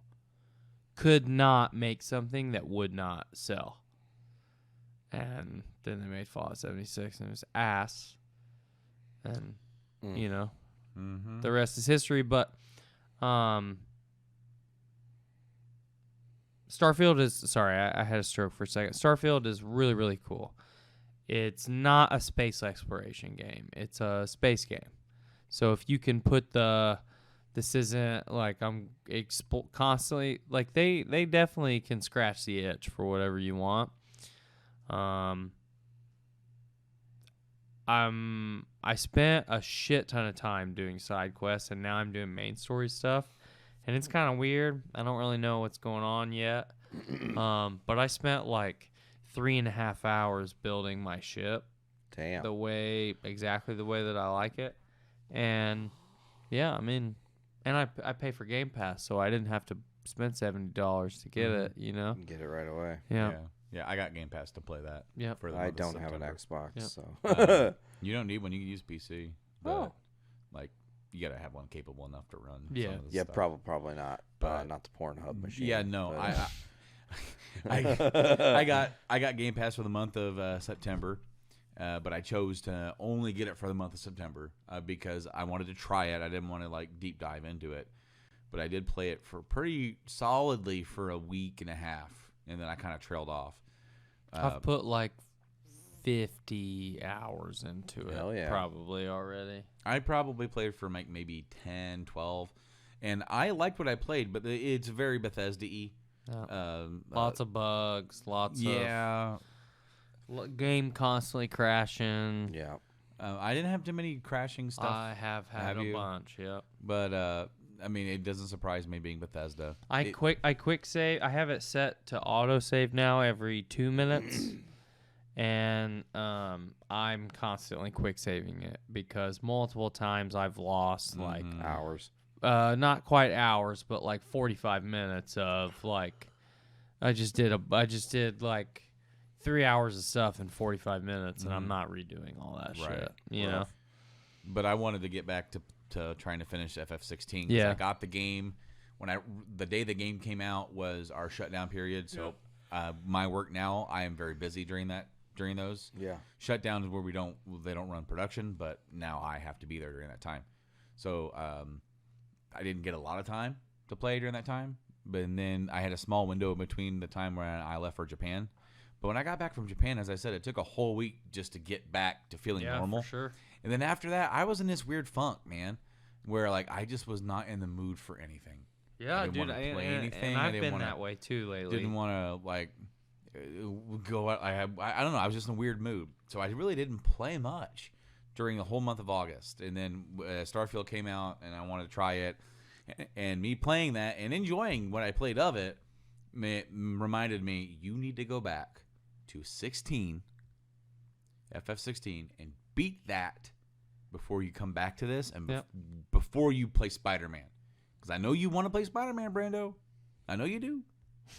I know you do, you son of a bitch. I know you want to play But if you go to that, you're going to look back on this and you're not going to finish it because you're not going to want to start it over again. Yep. You're going to have forgot controls and be like... By the time you want to get back to it, you're going to not want to have... You're going to feel like you're going to want to start over. Yep. And then you don't want to do that part. Yep. And so then you end up with a game you just don't finish, and that's not cool with me because I was enjoying what I was playing. I'm deep into, and I actually did a similar thing. I put my Starfield exploration on hold, and I dove balls deep back into Final Fantasy X. Did some serious grinding. Got past a boss that 2 years ago I sat down to play the game, and it made me so mad I quit and didn't play the game for 2 years. So if you can... it's the same boss I got stuck on in 2002. All the way back. Yep. Man. So Skylar was sitting next to me, and it was really crazy. On the Sunday before I took that day off and played Starfield all day, I didn't have a lot going on, so I had a video game day, and I sat and I played Final Fantasy for like 6 hours probably, and not totally continuously. I got up and did some shit, but it was time. I've been grinding for hours. I've hit enough of those HP spheres. It's time to do some shit. And I fucking sat down, started the boss fight, and Skylar sat down. She was ready. And because I've been hyping it up for like 2 days, you know? And she watched me fucking beat Seymour's ass. And I don't know that I've ever felt like more of a champion. Because it was just like I didn't make a single mistake. You were just locked in. Yeah, I was locked in. Did you do get all the Aeon overdrives? I did that. Riku is actually the reason that I won. Yeah.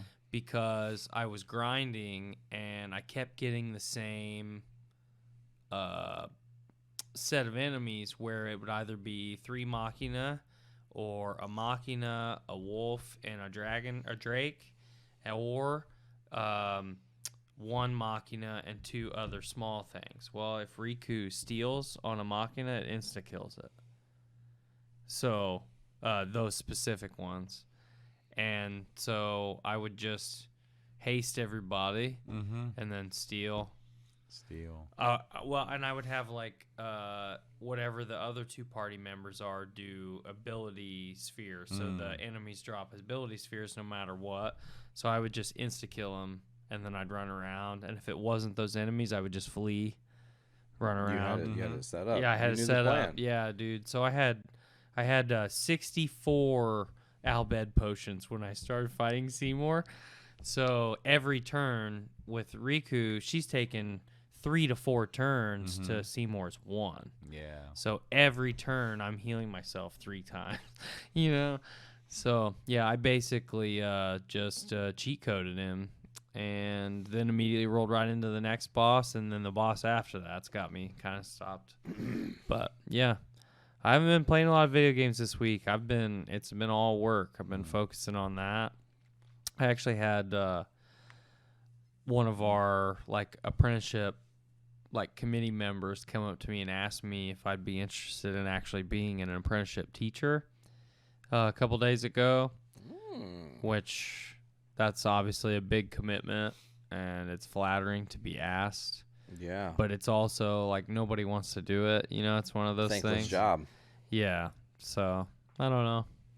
Every day. Is it a pay bump to teach? You get paid during that time. So, I'd get 65% of what my total package is. I did the math the other day.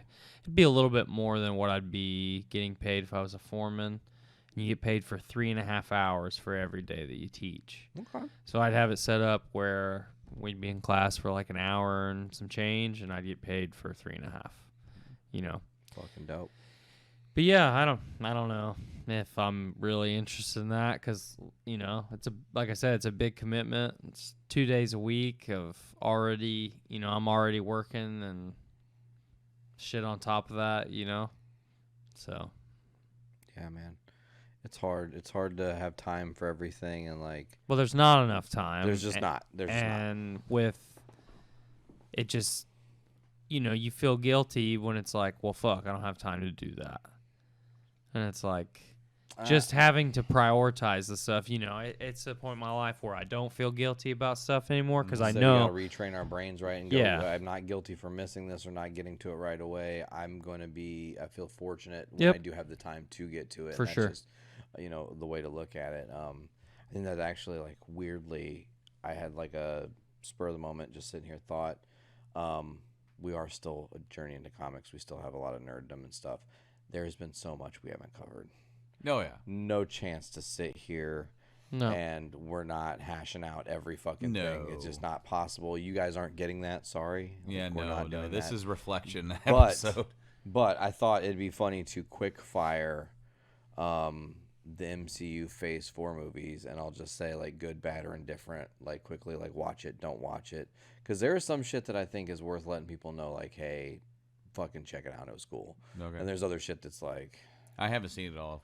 Yeah, that's why I think it's gonna be quick fire. So I'm gonna pull up a list here, really quickly, and MCU Phase 4. Obviously, there's a lot of other crazy shit that's been happening in Marvel too. We have fucking Deadpool and Hugh Jackman are gonna. In the and Wolverine in the yellow suit, looking cool. I think I don't know if you guys are keeping up with it at all. I think the Jonathan Majors story is crazy because he was falsely accused, and now the judge is considering pressing charges on the lady that accused him because for defamation. Yeah, and literally, you drug this dude's character through the mud for 2 years now, and effectively almost cost him his spot being one of the future biggest villains we'll ever see in Marvel. Which, I think to this point, Thanos is our gold standard, but I think it's gonna possibly get topped. So here's Phase 4. We'll just, like I said, I'm gonna just be lightning fast. I'm not gonna really fuck around with shit. We'll do the films really, really quick first, and then we'll go back through and do the shows. So Black Widow, it's okay. Shang-Chi, it was good. I've heard it's a very good kung fu movie. It's a very good kung fu movie, and it has some really cool lore. I want to see where they build on it in the future, right? Black Widow would have been better if it had been done in Phase 3 in between. Exactly, it would have had way more weight. Because that's where it's set, and it would if you would have had the instead of doing it after and then having this weird kind of Well, because Natasha dies in fucking Endgame, so now it you're would have going helped back you. and Well, give her own movie and then do that. People might think, oh, that's predictable, but it would have made you care more. Yeah, the weight would have been definitely. I mean, heavier. and you already cared. But anyway, yeah, go on. Eternals. Listen, no, it was too long, and I even now could not tell you what that movie was about. There were parts of it I liked, but I'd also think it could have been better. Better executed. Yeah, and better edited. There was too much droning in that movie. Spider-Man: No Way Home. You guys, come on. Gold standard. It's amazing. Good. Did you? Oh, it okay. You don't have to watch those other movies to watch this movie. All you have to have watched is up to Endgame and then that Spider-Man movie after. You're golden. And it's worth every second. It's the best Spider-Man movie that they've made, possibly. I mean, yeah. It is a lot of good stuff in that movie. And then to kind of follow off of that, I thought Multiverse of Madness was also really, really well done. I often find myself going back and rewatching that movie. I got completely ripped off my rocker and then watched that movie. And I remember most of it, but don't recall enough of it to truly make sense of everything that was. I might not have even seen the movie in complete chronological order. You're actually watching some obscure movie like Uncle Buck or something, and you're just having an out of body experience, thinking that you're watching the Multiverse of Madness. Guys Benedict Cumberbatch looks bigger in this movie. What the fuck? fuck? There was some really cool stuff in the movie that I do remember, but it's like I think I need to watch it completely sober. Yeah, it's a lot. It definitely is a lot. There's a lot of plot that happens in that movie. It's Yeah. very thick with plot. Thor: Love and Thunder. I'm not gonna lie. Like, I heard it was trash. I'm not gonna lie. it's to me, it's more of a passion project that ensured Chris Hemsworth stays with the MCU throughout. He was the first Avenger to get a fourth movie, but also because the role his daughter played in the movie, his real life daughter, not his movie daughter, it ensures that he's going to want to work with her in future and do stuff because that's kind of what they set up. So I do kind of like that. I have one thing to add. I was entertained. Yeah, it's definitely entertaining. I was entertained. But I think it could have been better. I've watched the clip Better of done. Gore getting the Necro Sword in the beginning. You know, it's obviously Cool the as very, fuck, yeah. very beginning. That's pretty tight. Yeah.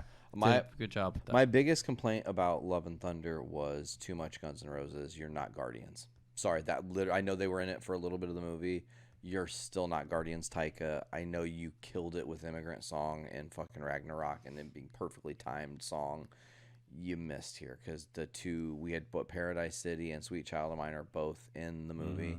Yeah, too much GNR. Just kind of not a great thing. And maybe that just is because like Thor's obsessed with GNR. Fucking whatever. I don't fucking know. Wakanda Forever was fucking heavy. That was a hard watch. It's a gut punch, and then it also hit me again. I'm a sucker for a good twist, and they hit me with a couple good twists in that one for sure. So the stuff that you said, Yeah. that when that stuff is presented, it is well done. I had a hard time getting into the movie. I did not. I was like, I was quasi bored through a large portion of the movie. It does get better towards the end, but then I feel like the movie, it ends with the heavy stuff. Like it starts with the heavy, it ends with the heavy, right? Yes. But then you have like this. It kind of ends in a way that's like, huh, and then it goes in and it kind of wraps it up with the heavy. I'm not saying it's a bad film, but its unfortunate circumstances will unfortunately mean that I don't think it came anywhere close to topping the original. And see, that's a shame because the original is one of those that you know, I wasn't super into at first, and Ruby actually fell in love with that movie, and her and I have watched the original quite a few times, and she's been asking me to watch the sequel. And it's one of those where I haven't really had a reason to not watch it. It's just I haven't had time like everything else. But yeah. And everything is subjective. Nate kind of thought maybe a little bit differently than I did. But I just kind of felt like it kind of dragged a little bit in certain spots that I felt like, okay, we need to kind of move it along here. Sure. They definitely shoved a lot of plot points in, right? There's the Attillans. You've got the story with Shuri and fucking Riri and that whole evolution. Shuri then doing what she does. Like it's a lot. There's a lot of threads happening all at once. I think that's spaghettification is the greatest word in the history of man. I'm gonna just keep saying it this week. We'll get there. There's two more movies. These were Phase 5 movies though that have most recently come out. Quantumania gets so much goddamn flack. I loved Ant-Man and the Wasp Quantumania. I thought they took risks. They put it in a weird setting.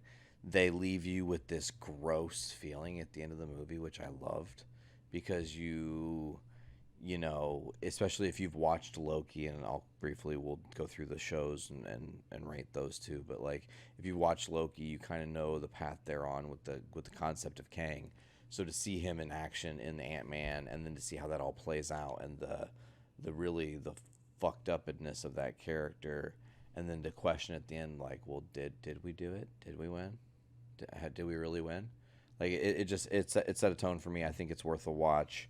I was entertained. I liked it. You can go on soapbox for about 30 seconds here, you guys, because I've never shed more tears in a movie theater than Guardians 3.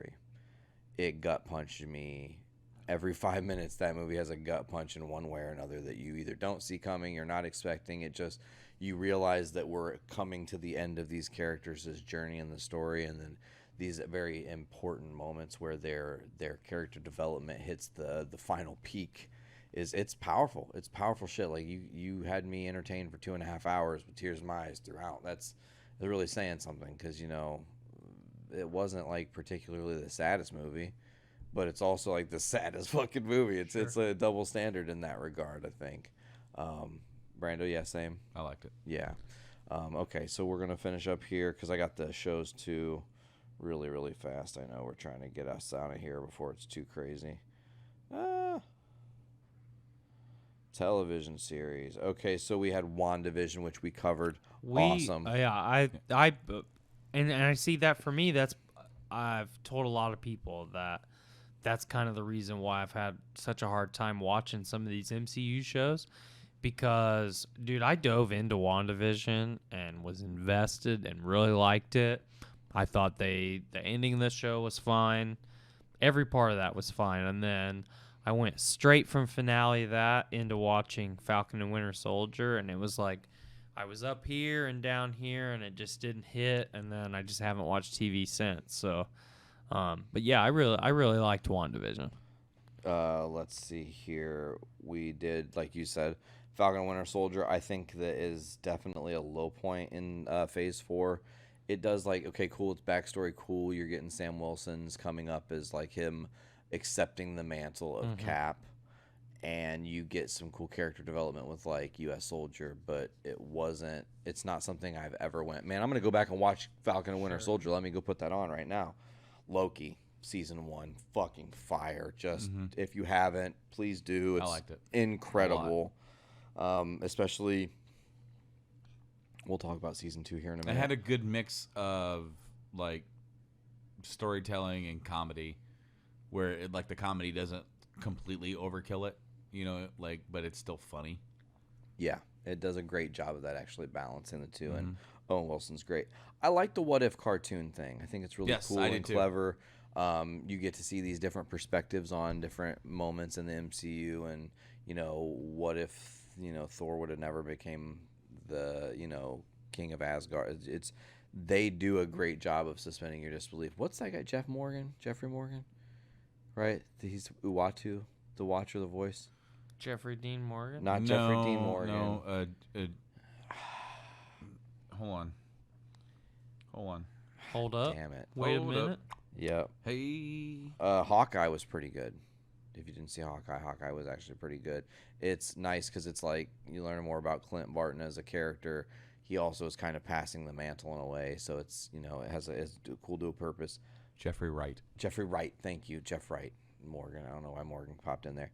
Moon Knight is arguably the sleeper of all the MCU shows. It is so clever and heavy and fucks with your brain because it's about somebody who has the dissociative identity disorder. So you are the Moon Knight character, Steven, who is also Mark, and he doesn't know when he's phasing between the two. So like you go this one scene that's like one of my favorite scenes in the show is like you go in and he's getting the shit kicked out of him as Steven, and then he blacks out, and then when he wakes up everybody's dead around him.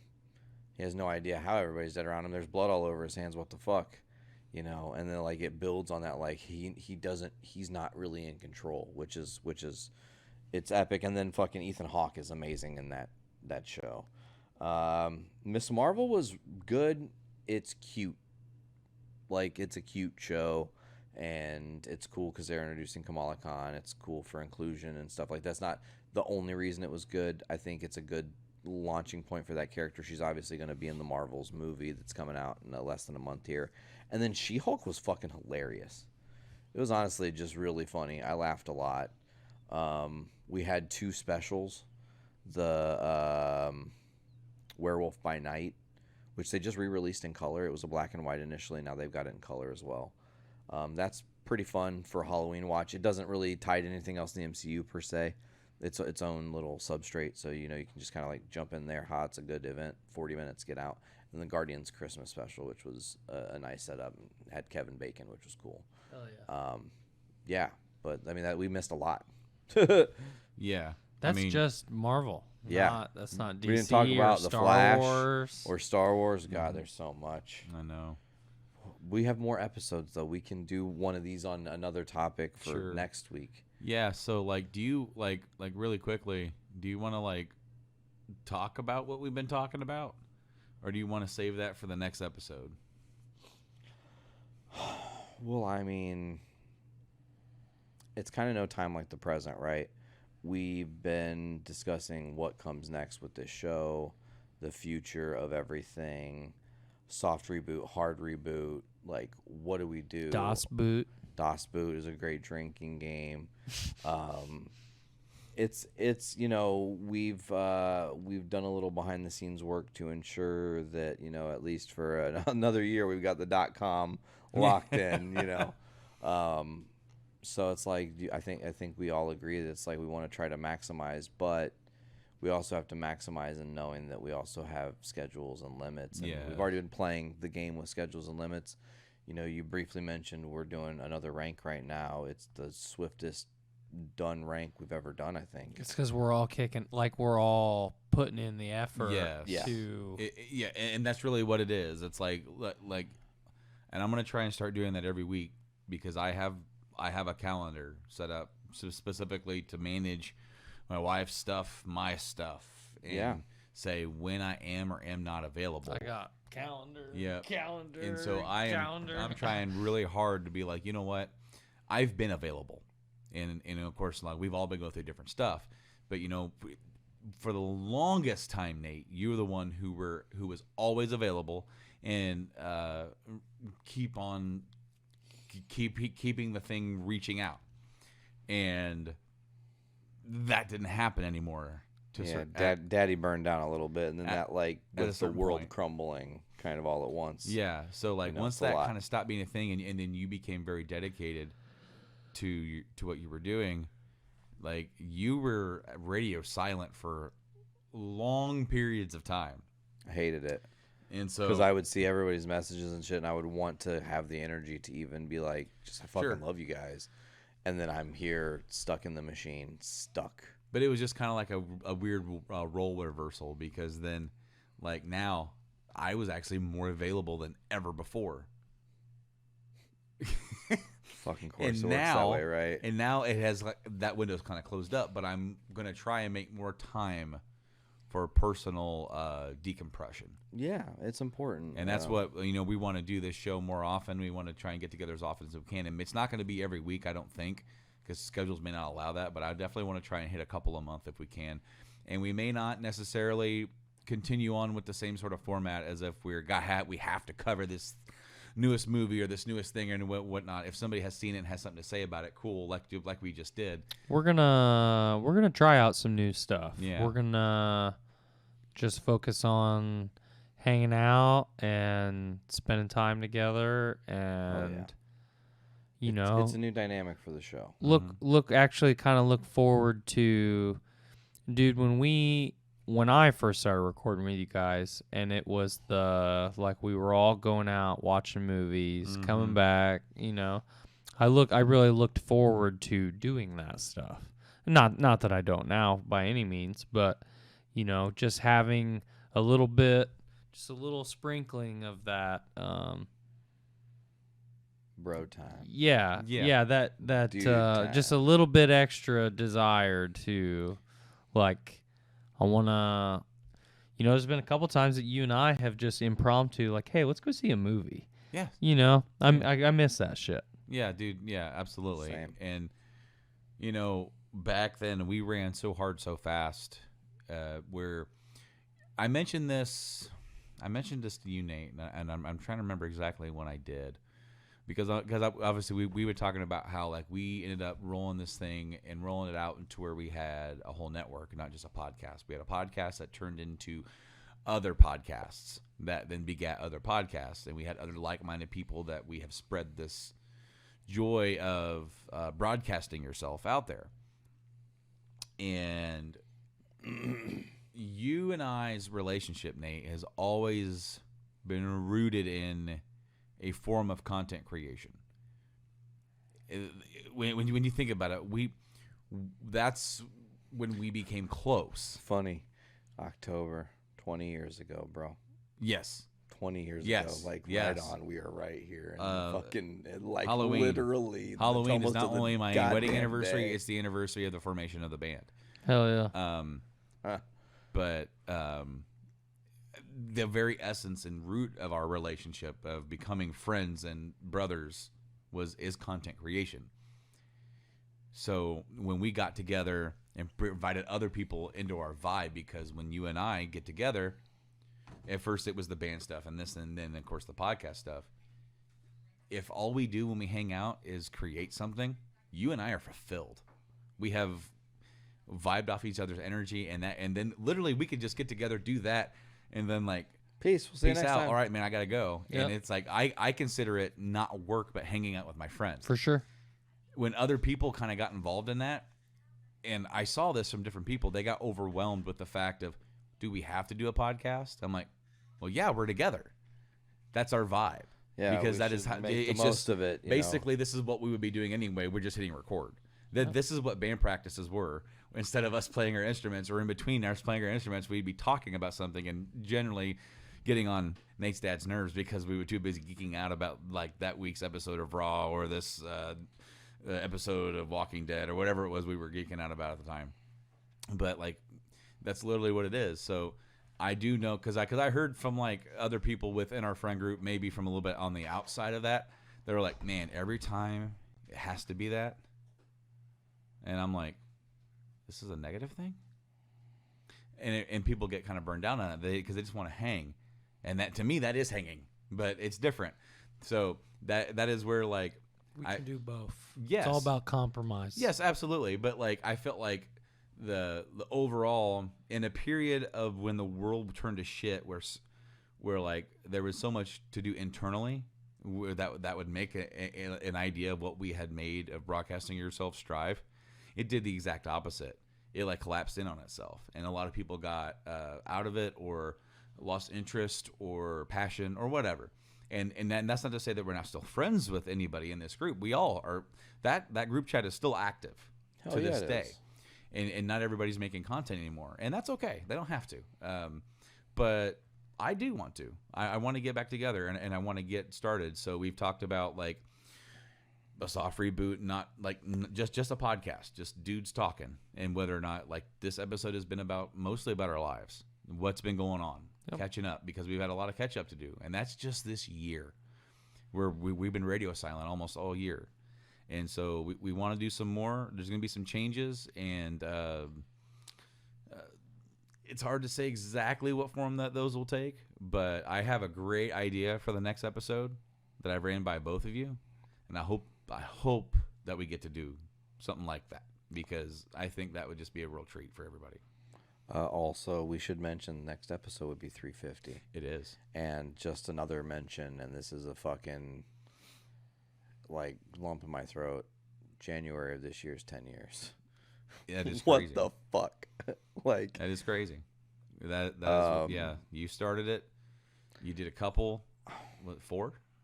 Yeah, because 5 was my first. Yeah, but like just I mean like it's like powerful to think about sitting in my car, leaving Horseshoe Casino at 3:47 in the morning, and I would go on Voxer, and I would just record myself talking for 20 minutes because it was my drive. Mm-hmm. Sure. And I would go, is this fucking, am I just rambling? Do I sound stupid? Is this, Right. What's the point of this? And I would not even be able to muster listening to one.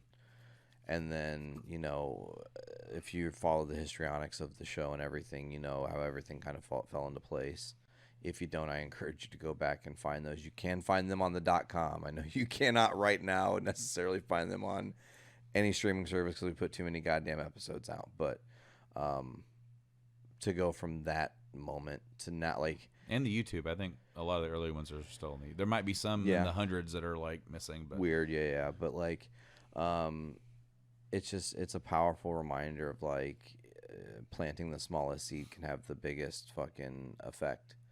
Truly. And I would never have imagined in a million years in January of 2014 sitting down to do that I would have amassed so many people to do this thing that I love with me. Mm-hmm. Like, and it's cool, you know, and like, I think a lot of us have hundreds of episodes under our belt, maybe thousands, 1,000 at least. Even more so than that, it created bonds. It created friendships that have, you know, surpassed even content creation. Absolutely.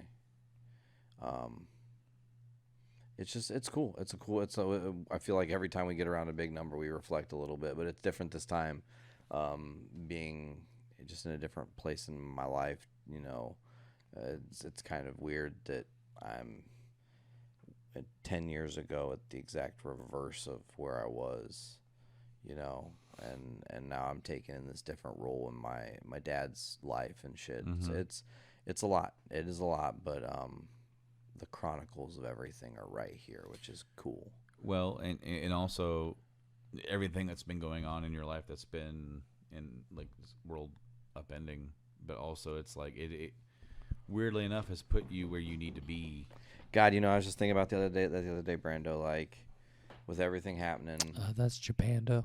Japando. We gotta just Podducer Japando. He's a totally different man now. This is not the Brandon you knew left. Now he's and Japando. he stayed in Japan. There's none of that he's Brando getting left. serviced by one of those maids. Nope. Wow. No, it's PG, not PG-13. No, we yeah. talked about it. Oh yeah, that's You a can't piece say of- She's service. just serving me cookies. That's all She's she's serving Just you cookies. feeding him cookies. But like I just want to thank you guys for even it's weird to be like, hey friends, do you want to talk about shit? Just talk and have people capture it and then put it out for the world to have a thought on. Like, at this point, the amount of people that have listened to us in different places and wherever you are listening to this, it's amazing. It's an amazing thought. Because as people that were in a band, to think that anything we ever created would be heard by more people than Hoopston, Illinois is it's a fucking powerful thing. So yeah, thank you dudes for everything you've done, sticking by me when I've been in my fucking worst, and being in my worst and being kind of distant from everything and everybody, and then I kind of got snapped back into reality real quick. It was a lot, but I'm here. Upon reflection, when you stop to think about it, we did more than just create a network. We created a community. Yeah, that's what it is. It's a community. And so, like, I think I made mention of something when we were hanging out 2 weeks ago of like those of us that are, there are some of us who see each other more often than some of the other ones, but they're still active in the chat and everything. And some of us see other people, but not all of us get to see everybody. But we all stay somewhat connected. And it's like if something's going on with somebody, it's like if somebody knows something, usually someone will like let some of the others know. It's like, hey man, something's going on. I'm not really gonna tell you what they'll tell you if they want to. It's every and We're one looking thing out. that I really appreciate is that all of us, it's like, hey, it's 100% not any of my business what you've got going on in your life, but hey, I'm thinking here. about Yep. you, man. Yes, It's exactly. like I not at a single moment do I ever expect anybody to feel obligated to tell me what's going on in their shit, Yeah, it's a none of lot. my business. I'm not obligated to tell anybody my shit, Right. So, But it's like, but we all appreciate each other. Well, it is. We created a community and a support system for all of us because at the drop of a dime, if you share something, and it's like instantaneous support, to where it's like you don't have to feel like you're going through anything alone. Yep. Never. People got your back, and that's what it was. At the end of the day, the coolest thing about what this turned into and what it, and that is what I want to try and think about carrying forward. And real quick, lastly, I just want to throw this out there because I think it's worth saying. You guys kind of understand, but I think there are other members of the network who, when they hear this, they're going to be like, "It's a lot to learn," because I haven't divulged all this, and if I have, if it's only been parts or whatever. But me isolating myself was never because of any of you guys, right? Oh no, yeah, we Right, know yeah. that. All of this, I felt burdened to fix my mess. We've all isolated ourselves from each Absolutely. other at a And- certain point for different reasons. Yeah, but it's hard because, like, as a person who's empathetic to friendship and the bonds that we share, there's a level of guilt that I live with, like not having reached out when things were really, when I was in a spot that you guys would not have wanted to see me at, really. But we don't hold that against No, you. I know, and I know Nobody you guys holds that don't, against you. obviously, You know? obviously. We all understand. But it's more for my my conscience to be able to say, like, I free myself from this guilt, like, because I know. Yeah. I do. I understand it, and I know that had I been there to say like, hey, I'm going through this shit. You guys would have obviously been there the same, but I was like, I'm gonna make this as hard on myself as possible to see how fucking strong I am. Weirdly enough, like I hate to say that, but in the most tormented moments of my existence, I now know myself. Yeah. Powerful shit.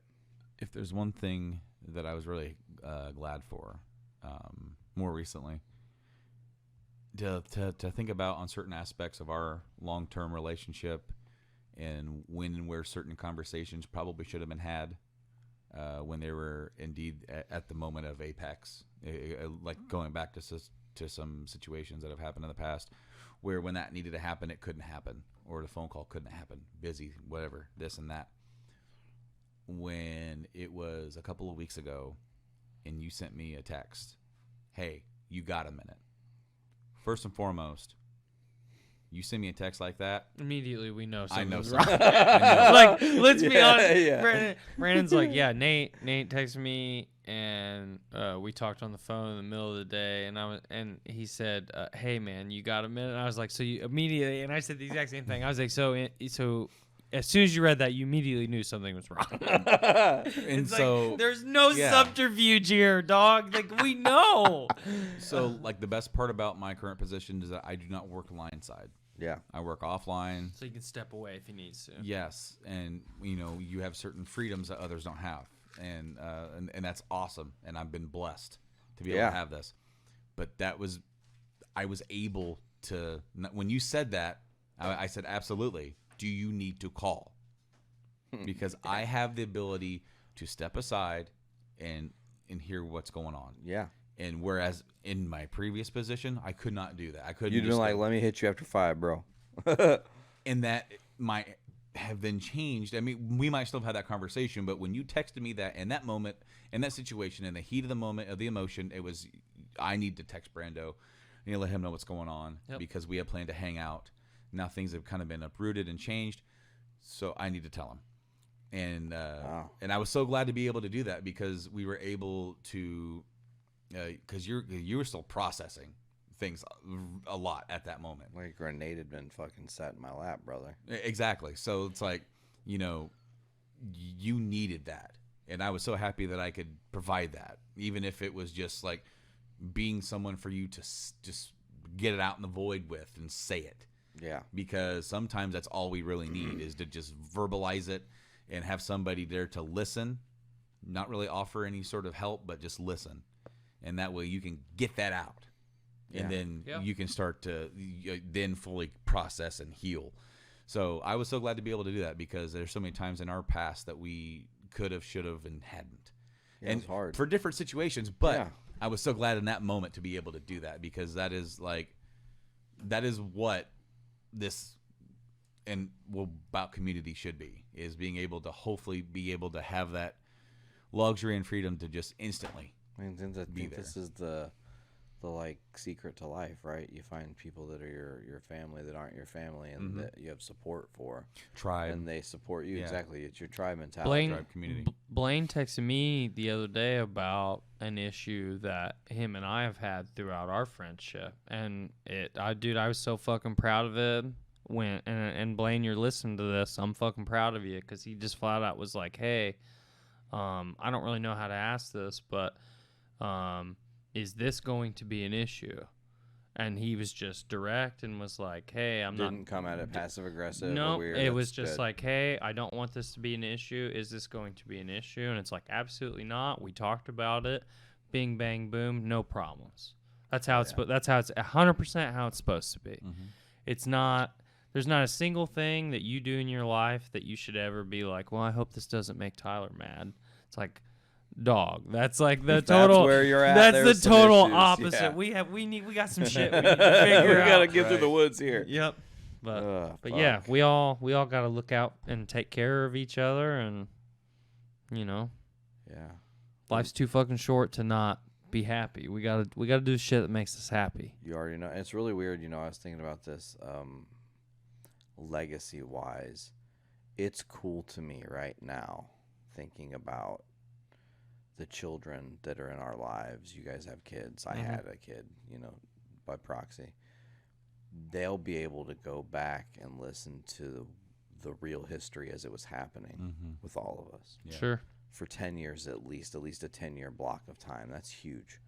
Yeah. You know, and that's something that, you know, one day Ruby doesn't understand Dad and why he's going through what he's going through. She pops on this podcast and hears you when she was fucking 3, man. Yeah. Yeah. That's crazy. And whether or not you're actually talking about what's going on, she'll be able to see your opinions and thoughts at that moment in time and kind of get a sense of where you're at. Sure. It's huge. It Yeah. really is. So, yeah, but I don't know. I could sit here and we could ramble for 10 hours, but we did it. We did a 3-hour one again. Yeah, there we are. Sorry, T.Y., you No, cursed us. Dude, you opened Pandora's box when you said, I have so many questions. And you're like, oh, buddy, if we're going to tell a story, it's, I mean, and there's several stuff that I can't air in a public forum. Yeah, and I mean, same right now. Yeah. There's, you know, proceedings and stuff. Yeah, you know, absolutely. So, you know, it's a lot. But next episode, Tree Fitty. Man, Tree 50 on the road 10 years. 350. It's a lot. It's a lot of history here. But, yeah, man. People know where to find us. I'm not. At this point, I don't really think we have to do plugs at the end of a 3-hour episode. If you've listened this far, you're already. We're you're proud with of us. you. Thank you. We appreciate You're with it. us. You're part of our community. Love you, Buckles. Hope Watching on the TV. hope you guys, watched or listened all the way through this and had some good laughs. And we can't wait to see you on the next one on all those podcasting platforms and on the YouTubes. It's all there. Journey to Comics. Maybe we'll see you in Japan one day. That'd be cool, dude. Japando. Yeah, live from Japando. I wanted to try and do a podcast while I was over there and do like a timey-wimey call. Sure. Oh, that would have been wild. Would have been hard. Yeah, but it was like I just didn't take. I didn't want to take the laptop over there. Yeah. I was a bit sketchy. And Well, to dicey get on it. your laptop and the mic and just all that bullshit over there. well, I and wouldn't then want to just fight it extra either. stuff to carry, Yep. and I didn't have like all that much room in my luggage for extra stuff. You get to check this much stuff. Wow. That's how much stuff you get to take. That's not great. Here you go. That's Figure fine. it out. It better not weigh over 50 pounds or I'm going to charge you a fucking bunch of money. Oh, it is. Yeah, It's like $300. Yeah. God damn. Yeah. That's I crazy. was sweating bullets, dude. Dude, yeah. And I was well under for both of my items because we were allowed one carry-on and then we were allowed 2 check. So like I checked one on the way there and the way back checked 2, and I was like, I'm nervous, man. 31 pounds. Yeah, Not even so close. no shit, dude. They have like a cube for the checked luggage and your carry-ons, and they'll shove your carry-on down in it to make sure that it's the right fucking size. And if you've got fragile shit in there, they'll 100% break that shit. They're trying to break it. They're daring you to show up and it not be the right fucking size. They're Wow. daring you. They don't play. That's crazy. They don't play. Not about it. But yeah. Not about it at all. All right, guys. Well, it's a late one. We should get ourselves out of here. I'm ready for some sleeps. I'm gonna be honest with you. Being real, you've been up a long time Same. today. Yep, you as well. Me, not so much, but That's okay. That's all right. recovering. I did have a pretty gnarly migraine. I told you guys about that, so I've been on recovery from that. But I'm good now. Thank you guys for joining us on episode 349 of 349. Journey into Comics. For TY and Brando, I've been Nate. As always, pop your caps back and fill your brains with shit. Later, guys. I didn't forget that. See, I'm good. There you go. Yeah, hell yeah. All right. I would hope you don't forget your catchphrase. Well, it's been a while. Out of Yeah, practice. That's fine. A little bit.